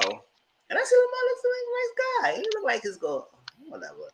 And then Liver went home. And she said, it's all right. You know, my forever mind was not here. And that I said, oh, you gotta tell her, girl. She said, yeah, well, your blessing's here. So here comes Tissia. Tissia was mad. And lady said, oh, you like Tissia? Like, yo, you like what happened? She said, F this. I don't know why. They're trying to play in my face. Don't be playing in my face and everything. I got like 5 or 6 numbers, and they all trying to say that I'm the bottom 2. Why the hell am I bottom 2? I got all these numbers. I said, but collect the numbers, girl. It's collect the numbers. Yes, they probably give you the numbers, but don't put values in the numbers unless it was something more to it. Yes, maybe they was probably putting it in your face and lying to you, but at the same time, it's like they probably was like in the mind and say, okay, she was asking me all these questions. I couldn't get nothing out of her. Yes, we got the numbers of getting a set of dates, but no, they didn't value that. They didn't really know much about you, so she was pissed off. I said, "Cause numbers are numbers. Maybe just don't put values on numbers and make the connections worth it, and realize why the hell they put you in the bottom 2." But she was pissed up. I was like, "Oh, Yo, she was hot. Oh, that fucking playing my." She was hot. Like, we should get out of my face. I got all these numbers. You know, they're trying to play me. You gonna try and play my face? Oh. I was like, girl, that was not a good look, y'all. Not a good look. No, you could tell her temper is like on 10. Oh, well. She thought her thing was in the bag. It felt good. I guess in the dating show, you realize your antics was all that great that you thought it was, girl. But that was Ready to Love. Yeah, that was the introduction. You know, that's just a start. That's just a start. So we found out it's going to be 2 people going to be into this competition that we never met yet, and it will be sexy singles. And I don't know if it's from someone from the past or there's some 2 new people that we never know. So we'll see. I think it's going to be from the past. I think it will be too. So we'll see, because everybody was like, oh, like they knew the person, or they just a fan because their body was looking good. So we'll see. So that's that. Anything else about Ready to Love? Anything you want to add, Tracy? That I agree with you in saying that production does a lot of this. So I'm not going to allow myself to get frustrated or upset or mad at the foolishness. Well, I'm just going to watch it for entertainment purposes only, and understand a lot of these people know what it is. Well, sure. All right, y'all. So the last thing on our list is Love and Marriage Huntsville. And I did write that everything that happened in the last 2 seasons. I wanted like some of the key stuff that was gonna be interesting to me. So let me show a little picture. If y'all know. I mean, most of us probably know who they are because most of us watch the show. Here they are. Let me go 243. Oh my gosh. Okay, I want to look. 244. All right, let's get into it. The Love and Marriage Huntsville. So y'all know the last 2 episodes, episode 12 and 13. So Kimmy went to check on Tisha because you know this is the last night of Vegas and everybody is going home because that's the dinner that freaking Marcel dropped the bomb that he was depressed But I think that was a tactic to get away from everybody. Get the heat off of Tisha. Everybody be on Tisha's side to be on his side. I think that's a tactic that he did because he wouldn't do nothing about that. Charlie's supposed to. Yes, CM, they are. Right? So she looked at it and Tisha said her past 3 years was rocky. I said, oh, that's interesting because this show has been on 3 years. Girl, you made it seem like your perfect. We all know it was not perfect. But according to you, she's like, my relationship is good now. We all good now. We all right and everything fine. Playing on our faces when you say the whole 3 years been rocky. So like the whole time you've been on this show, it's been rocky since then. So go, don't try. You see, that's what I end up trying to play on people's marriages when your shit was not all great in the beginning. So that wants it. So she said, that's what she wanted to therapy because she know it been crazy. She been stressed out, and she did not know he was depressed. He never brought that up to me at all that he was depressed. And bet you he brought it up to his mistress. Yep, that's what I'm saying. Who he cares about. For real. And then, so Kimmy mentioned something. That's something you have to do when you married to a Scott. You got to compromise more than they do. I said, oh, no. See, no. So that's the reality y'all bringing. That y'all compromising more of yourself to entertain these guys. And they only compromise a little bit. Or even not even compromising. You doing the most compromising than them. So that's what it is out there, so Scott. So this was the thing that reality that females got to do with male or something like that. Married to someone, they got compromised more than themselves than the men they'll do. And get the better more. Yep. Yeah. So when I said that, I said, yeah. I mean, that's normal in most relationships that it is normal in most relationships that the wife will compromise more than the husband. That is the norm in relationships that the woman would compromise more. It's not just the Scott. It's just in general. That's kind of the in general the thought that the woman would compromise. Yeah. And we gotta get out that mindset, break that cycle. Because y'all boss ladies, boss women, y'all need to compromise for men too much. So Destiny and Tiffany go to plan a date so they can hang out and hash things out. I said, okay, y'all. We'll see what happens. So Marshall said he never gonna give up time for money. He never gonna give it that up. He never, no, I'm not feeding him all that stuff. Y'all want to have to plan trips, all that stuff. You do that. I'm never giving that up. And I'm gonna keep doing that. He gonna stress himself out. He will work himself out to the death to get what his goals. And Maurice started to realize that the high level of stress that he was putting himself on in all these years that everybody was trying to tell you to balance out is not healthy. So now he's starting to realize because now his brother told him that he was depressed. Now he got to start realizing. Now Maurice started to realize and say, "Oh, I won't get to that point. I got to do something about that now." So I said, "Yeah, you have to balance yourself out. Got to. Don't be driving yourself and killing yourself with a high level of stress. You ain't had to do all that. Even if your relationship wasn't about the traditional way, whatever you working on something, but you don't put too much stressing yourself to get things together when you have a partnership. But oh well." So Maurice started to realize that he don't want to do like what his own brother is. That the fact like he found out now about his brother being stressed out like that, he don't want that to happen to him. So Lewis told Motel. Yeah, I'm brushing about you. Got anything comments about so far? That I'm mad it took Marceau having this issue for Maurice to realize what Kimmy's been telling him. It's really annoying. Oh, well. It's really annoying. Because Kimmy's been telling you this. Yes, she has been. And you have been ignoring her. So it had to take from another man to tell you that. Mm-hmm. Child. And he not giving no booty. So I don't know why you got to listen to another man when you should listen to your wife. But oh, well. And Lewis told Martel he was being petty and doing the most at the Vegas trip. Yes, he was.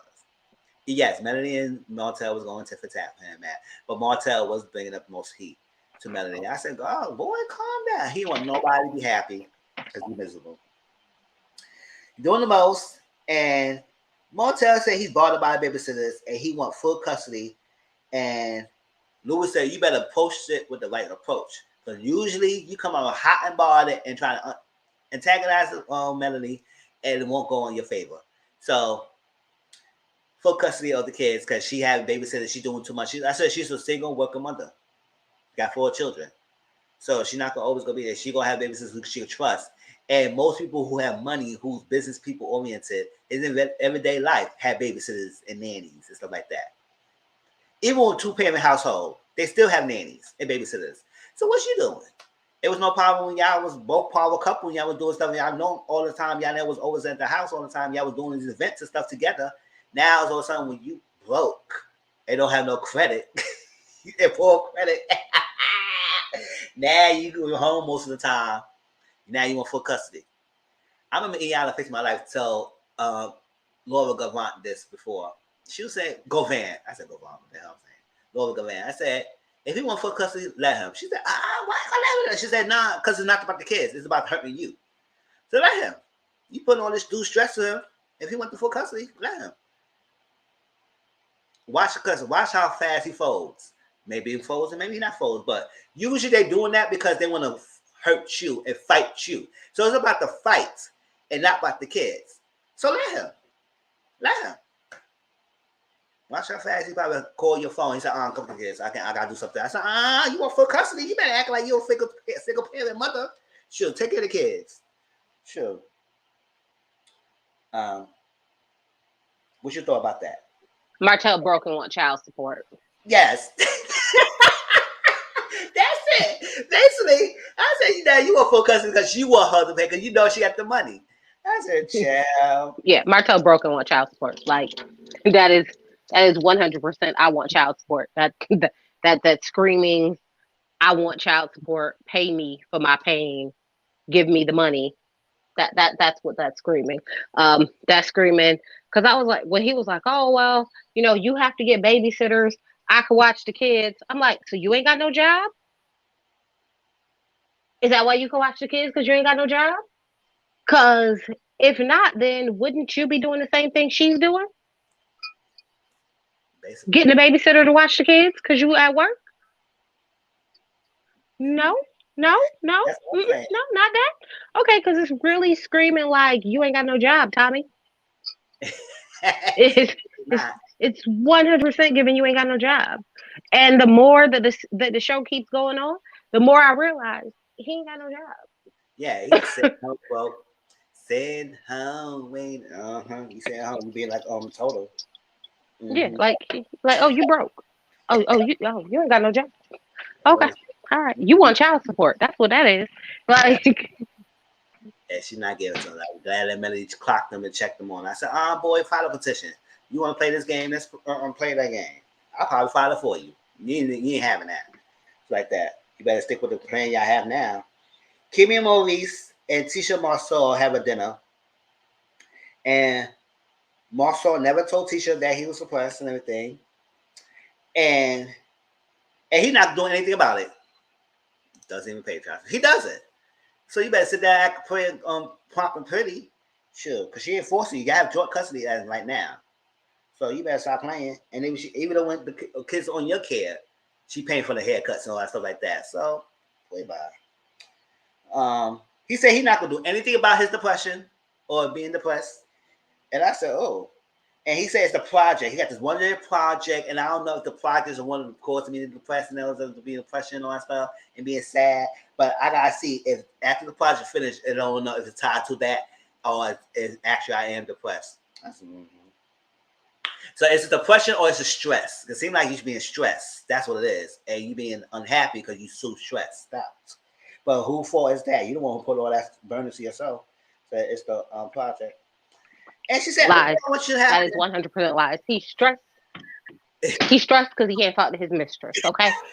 That's the person who he confides in.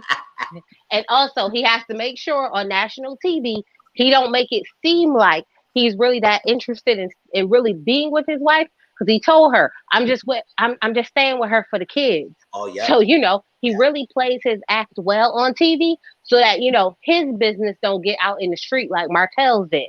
Say what you want. Marcel was smart. He said, oh, no.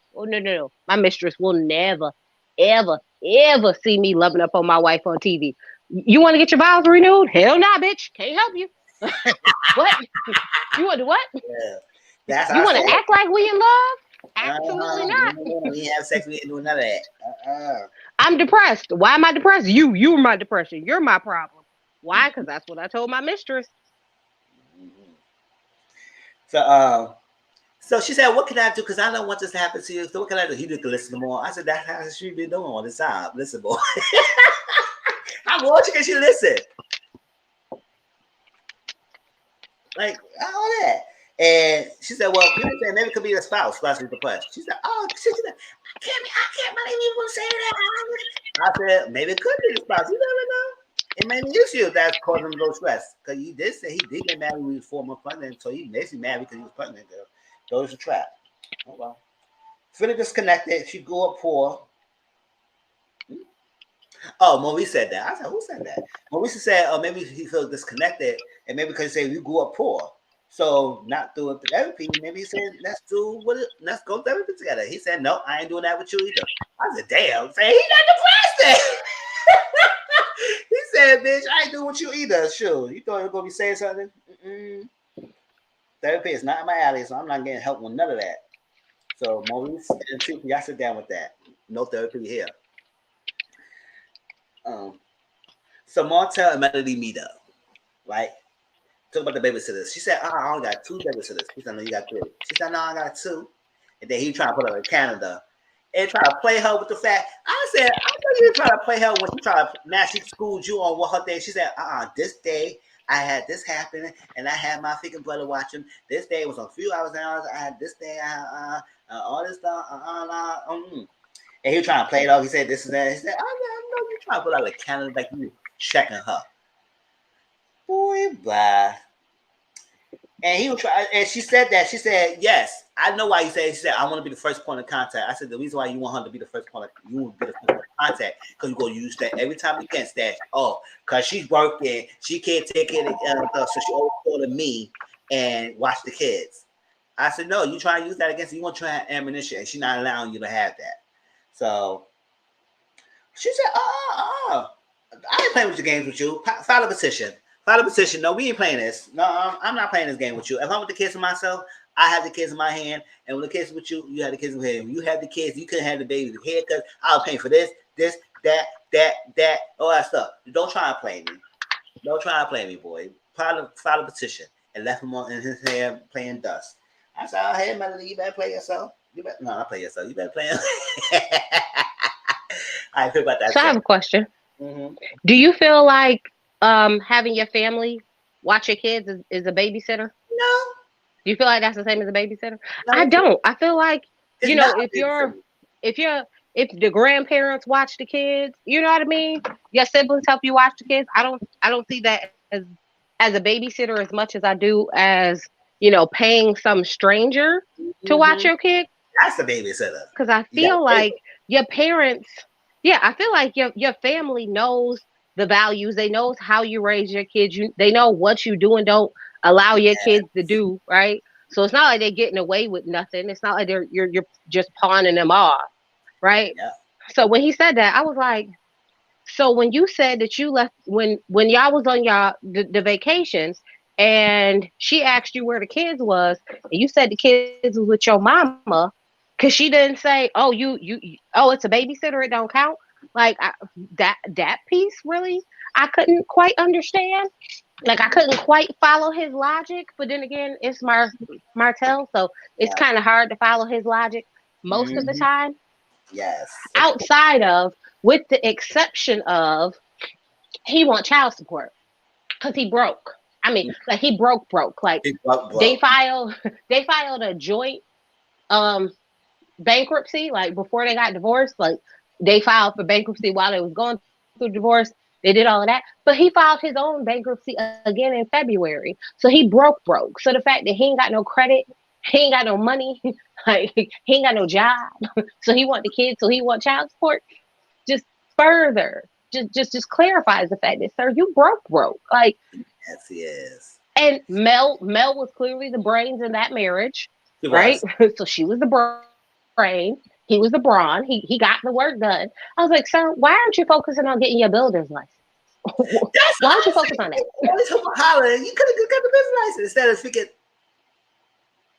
Snaking your deal around. You could have studied hard and get your builder license. So you had to be begging people.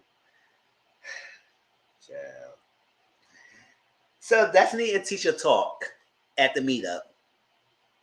And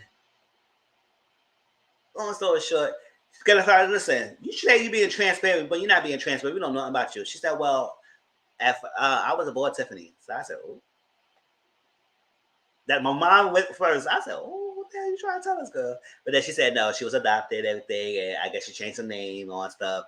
And she was biracial, and I guess her mother and somebody didn't want her. So she always got to try to fit in and stuff like that and everything. So I said, I understand the background story. But now, you're an adult now, girl. You have to know what the hell you're doing. So you basically came in hot and act like and run the people the wrong way. So you always misunderstood. You got to change something about you doing that make people misunderstood you. Because we understand your background story, but the girl, you adult. You know what you're doing. So you came in a Destiny party being messy. That's when you messy boots. So that doesn't change the fact what you did. So she apologized for that. And Destiny accepted the apology. And she invited Destiny to her freaking, what was it? Anniversary party. So that's that. And Destiny, Destiny said she had a similar background because she grew up kind of similar to Tiffany, so she understands that. And I said, okay, all right. But so Tiffany said, "How you was a new person in the group?" I said, "The only difference between you and Tiffany would be a messy boo when she coming in. Destiny was coming after Kimmy. That's the only thing for that we everybody didn't like Destiny because she was coming after Kimmy because you know Kimmy's the fan favorite. So she coming in all ignorant, wrong about her man had good chicken. I said, your man got good chicken. That's not this." Girl, shit. That's a public for your freaking husband at the time. So, but she was coming in hot because that way. But yeah, she was explaining to people's business and tea like you was doing, Tiffany. So that's the difference. So they ain't gonna try to hash it out. They make amends at that point. And that's it. You have any thoughts about that? Yeah, I have a question.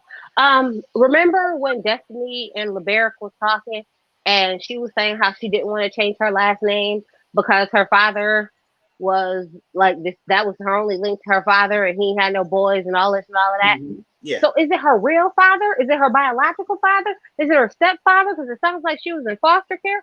I'm so confused and I need some more clarity on that relationship. Because he was at the photo shoot when you was getting your pictures done. Is that who? Was it like her foster father? Was it her biological father? They look alike, so I think that's. So I don't like there. I got questions. Like I got purity questions because I was like, you said you didn't want to lose his last. Girl, I don't understand. Help me to understand, honey, because something about this seems real janky. Yes.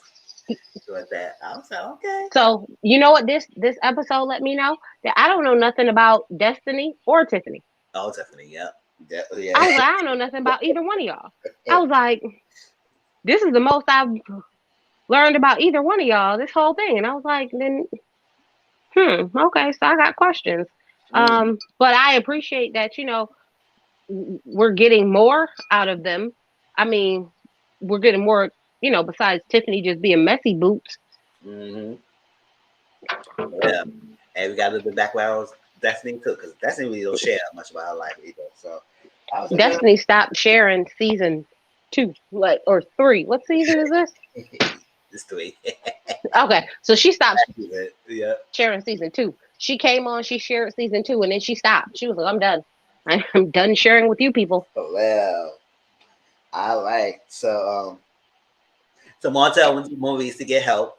Realized he got to wait 2 years to build a good, successful credit and everything. And he said, I can't wait 2 years. So I said, that's the problem. You don't want to wait. You want instant gratification. That's what you want. Instant gratification. If you don't get it right now, you move on and you get bored, you do something and effed up whatever you have. That's the problem you in now. You would have still probably be married if you didn't want that instant gratification because she didn't want to. Oh, boy, you better jerk off in the corner of the day. Shit the hell, what's y'all? Whatever. Now you broke and you got nothing to do because you messed up your whole freaking family. So basically that's it. He didn't want to be patient. So Mommy said, I want to help you, but you got to be patient, boy. And he said, you know what? I'll take what Marcy's saying. I'm going, Marcy. I think what also say and seek therapy, Martell. I think you should do it too. I said, I don't think he will go back to Dr. Francis because he don't like Dr. Francis calling him out. So I think he probably has somebody else. He said, I'm going to therapy, but it can't be Dr. Francis. I can't. Dr. Francis is not on my side. So Dr. Francis is on your side. He just don't want to hold you accountable. That's what it was. You don't want to be held accountable. So Tisha went to Dr. Francis. This is how the episode ended and everything, and she gave some more background story about how basically her life, she didn't plan her life to be married and be a wife and a kid and a mother. That's not her life was planned, and she did not want that. That wasn't her goal. She fell into that goal when she got pregnant with Mansour, and she was at 4 months pregnant on her wedding day. So basically, he got married because that's where that statement "I got married for the kids" came from. Because he got married because you got pregnant. That's why. So that's why he was never happy in the relationship. He probably never will be happy because how the freaking relationship happened. That wasn't his goal. His goal was to work and build his career and build his wealth on his own. But then he got you pregnant, got married, trying to build this lifestyle, and he's gonna continue on his goal because that's his goal path. And you as a wife gotta fall in line and a lot of stuff. And she burned out. She said she do everything. And she said, well, I got to tell him. He said, you got to tell him to do something. It's not really a partnership. It's not a marriage. Like, you got to tell him like he's the 4th child. Then he don't think that you are doing everything. It's not like you try and then you try to make a plan. Oh, yeah, he does. No, he not doing anything, girl. He not doing nothing for you. Nah, at all. So, let's see. So, Marcel is basically holding Tisha's hostage because he's depression. Because she said, well, he said he was depressed. He said, oh, so he blaming you for depression? He said, are you the cause of his depression? That's what he's saying? And she said, I don't think so. Do you think you're the cause of depression? She said, no, I don't think so. He holding you hostage? And she couldn't really answer that. I said, I think maybe it is. Maybe you think he's blaming you some way, girl. And then she talked about materialistic things, that she likes nice things. And she said maybe that's what she probably brought up to, or also he blamed me for like nice things as why she's depressed. No, she said that's a love language. But her mother didn't really say I love you. Her grandma on the mother didn't really say I love you or be affectionate. And she grew up in a single parent household, so she never seen a man doing anything. So she accustomed to what she had been brought up to. So she just falls in line doing the thing that her grandma and mom was doing. And they show their love by materialistic things. And so if you're in the house, taking care of kids, not working, got 2 degrees, not working, taking kids, doing all so that the only thing you can value yourself to have for yourself is materialistic things. I mean, granted, he said he do poems and stuff like that. I mean, if he ain't like that, that's fine. Maybe because she's not used to that. She's not used to the poems and stuff. She wants the materialistic things. She wants the nice things, which is not wrong with that. Sure, she's staying at home on a damn day. Sure, taking care of kids. That's something she needs to have. But that's her way to feel love. So I don't think she should be guilty by that, teacher. Now he needs to step up and do some more, but whatever.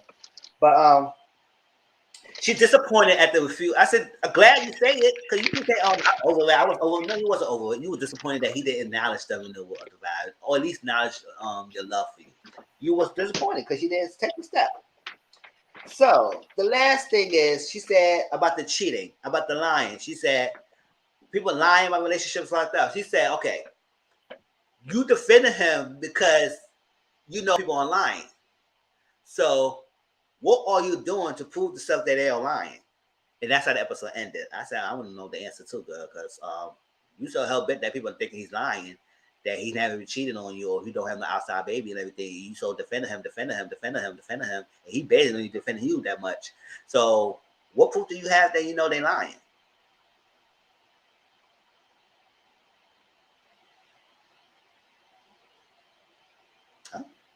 That was a pause because dramatic pause. I don't believe Tisha as far as I could throw her. Because you say what you want. Tisha is very manipulative. Because that man told you he didn't want to go and renew his vows. And then you figure, I'm just going to surprise him and throw him up at the chapel and force him into doing it. He told you he didn't want to go to therapy. So what did you do? You surprised him with a therapy session. So as much as I want to say, oh, it's all Marceau, no, I can't. I can't give him that. I can't even give him that because there is a very good part in me, a very big part in me that believes that she she says that that's not what she wanted to do. She said that she wasn't interested in that. She said she didn't want to be a stay-at-home mom. She said that she doesn't. But isn't that what you came on here first season screaming about how, oh, this is all you wanted to do? You wanted to show your kids the love that your mom never showed you, and you loved being a stay-at-home mom, and you made your podcast about how, this and that, and being a mom and doing this is so great. And you didn't start deciding that you wanted to be a working mom until you and Melody started hanging out tough. And Melody was like, girl, no, you could work and take care of your kids and be a wife and have all these things at the same time and run successful businesses. So, honey, who do you think you fooling? Like, I was born in a day. I wasn't born yesterday. Something about Tisha's story don't hold water. And do I believe that she got knocked up on purpose? Probably not. But do I believe that she seen a decent future and was like, you know what? Let's give this a try? Probably. Because at any point in time, she could have said, no, I still want to do these things, but she didn't. Girl, bye. Who do you think you fooling? Who do you think you fooling? Now all of a sudden it's, oh, it's because of him I couldn't. No. I'm a firm believer of don't start nothing that you don't intend to finish. Marcel was very fine with you. He was like, why do you want to leave now? Well, why do you want to go out of the house now? Why do you want to go do these things now? Because you've never done these things. So that means to tell me that it wasn't like in the beginning you started doing something and then changed. No, girl, you ain't changed. You've been doing exactly what you've been doing. So that's why he's so like unaccustomed to you doing these things. Because there's no way that, somebody will be unaccustomed to you doing something if you've been doing it and then you started to change. People tend to look at you crazy like, well, why did you change? What's going on there? So clearly, lady, I was born in a day. It wasn't yesterday. Now, mind you, is Marcel, does he have his own set of issues? Yeah. Abso-freaking-lutely. But Tisha, you are 100% a part of the problem. And if you want any of us to believe that, all of a sudden, this is so different from what it's been the last, 13, 14, 15 years of your marriage, girl, bye. Girl, bye. Girl, bye. Ain't nobody gonna believe that because that makes no kind of sense. Not even close to making sense for something that will be said. Now, I can admit that Marcel does things to make it seem like Tisha's fault and like she's at fault and she is the problem when she isn't. But I think he's also doing that because he told his mistress something and he needs to make sure that he is playing his part publicly. Because there is no way publicly my spouse is, if somebody's saying that you're cheating multiple times, he never once said anything to Melody or Martell. Both of them have said, you cheated. I know you've cheated. We know you cheated. And not one time did he ever go up against them because they have your tea, sir. They have your tea. You know they have your tea. So I'm just going to play it off and downplay it. And I'm not really going to go against them real hard. And whenever Tisha tried to go against them real hard, he shut her ass down real quick. He was like, hold on. Hold on. Shut up. Shut up. Girl, shut up. Shut the F up. That's what he said.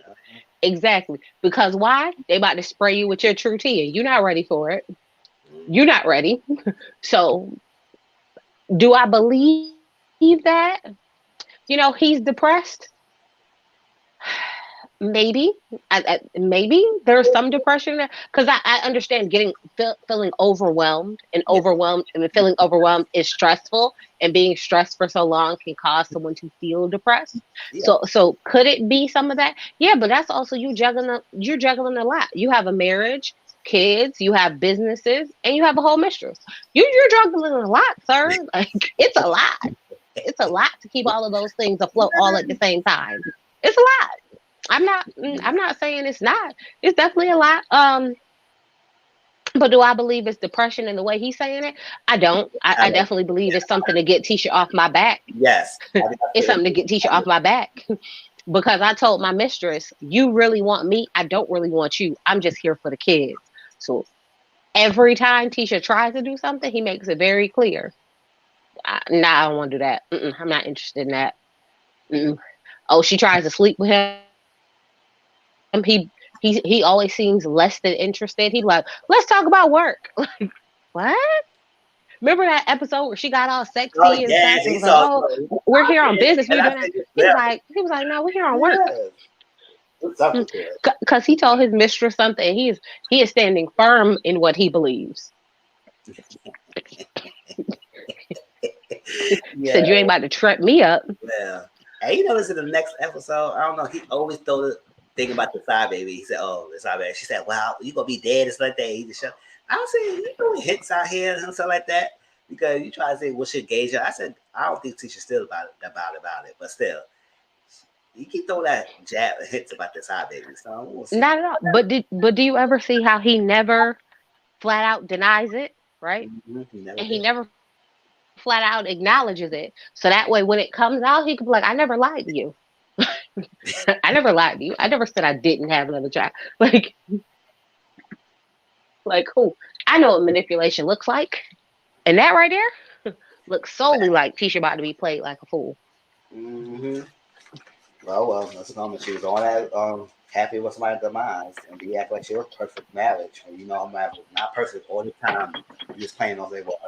Well, that was lovely marriage Huntsville, y'all. It's good. It's getting good. And then I missing the trailer or the last of the season trailer. Look great. They will have a sit down talk with the kids. Little kids say, "Well, I saw you with the hotel." I said, "Oh, I hear that."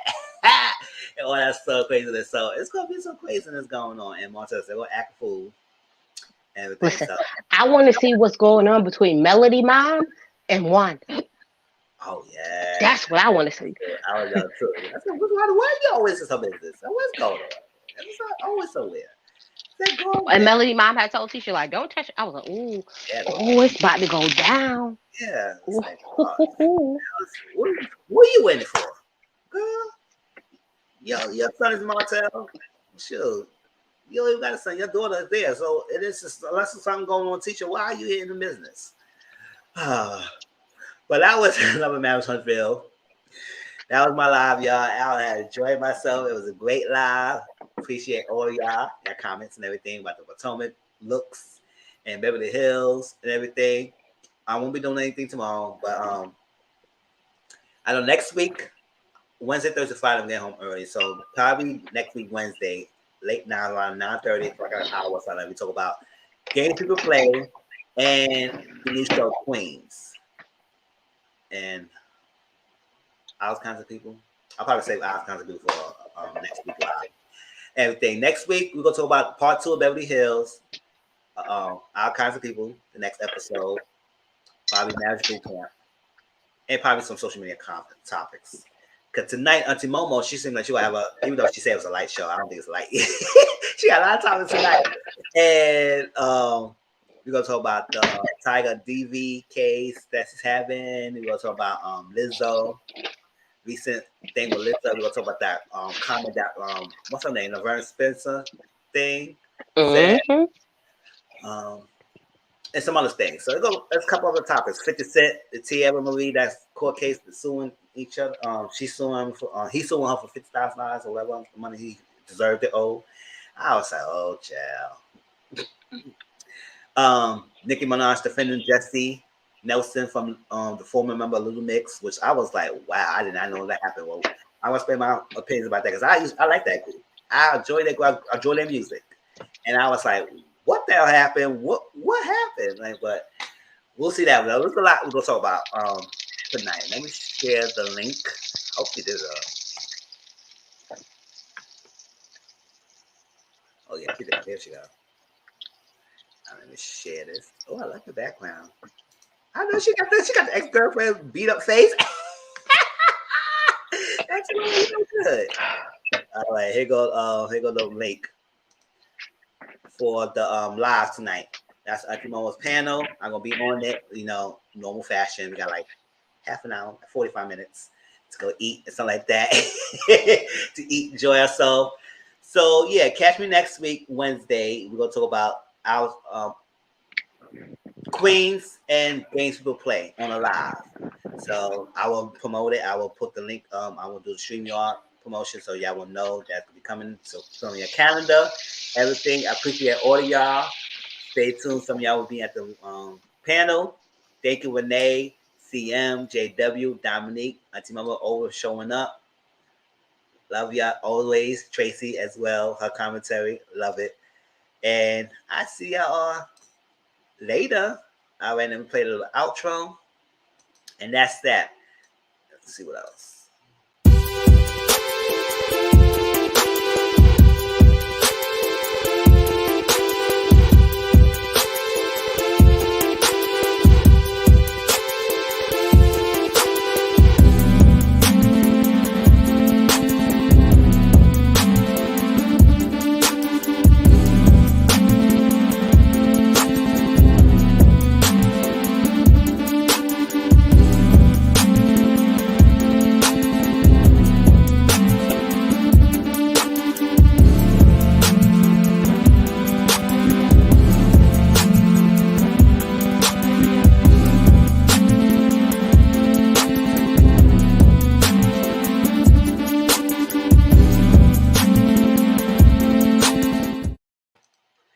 Correction, y'all. I said next week.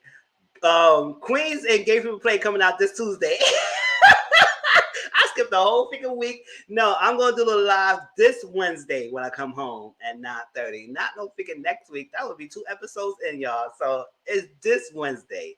And the new episodes of Queens and Gay People Play will come out this Tuesday, along with the new episode of Our Kinds of People. So that's what it was. So little correction. All right, y'all. See you in the panel. Bye-bye.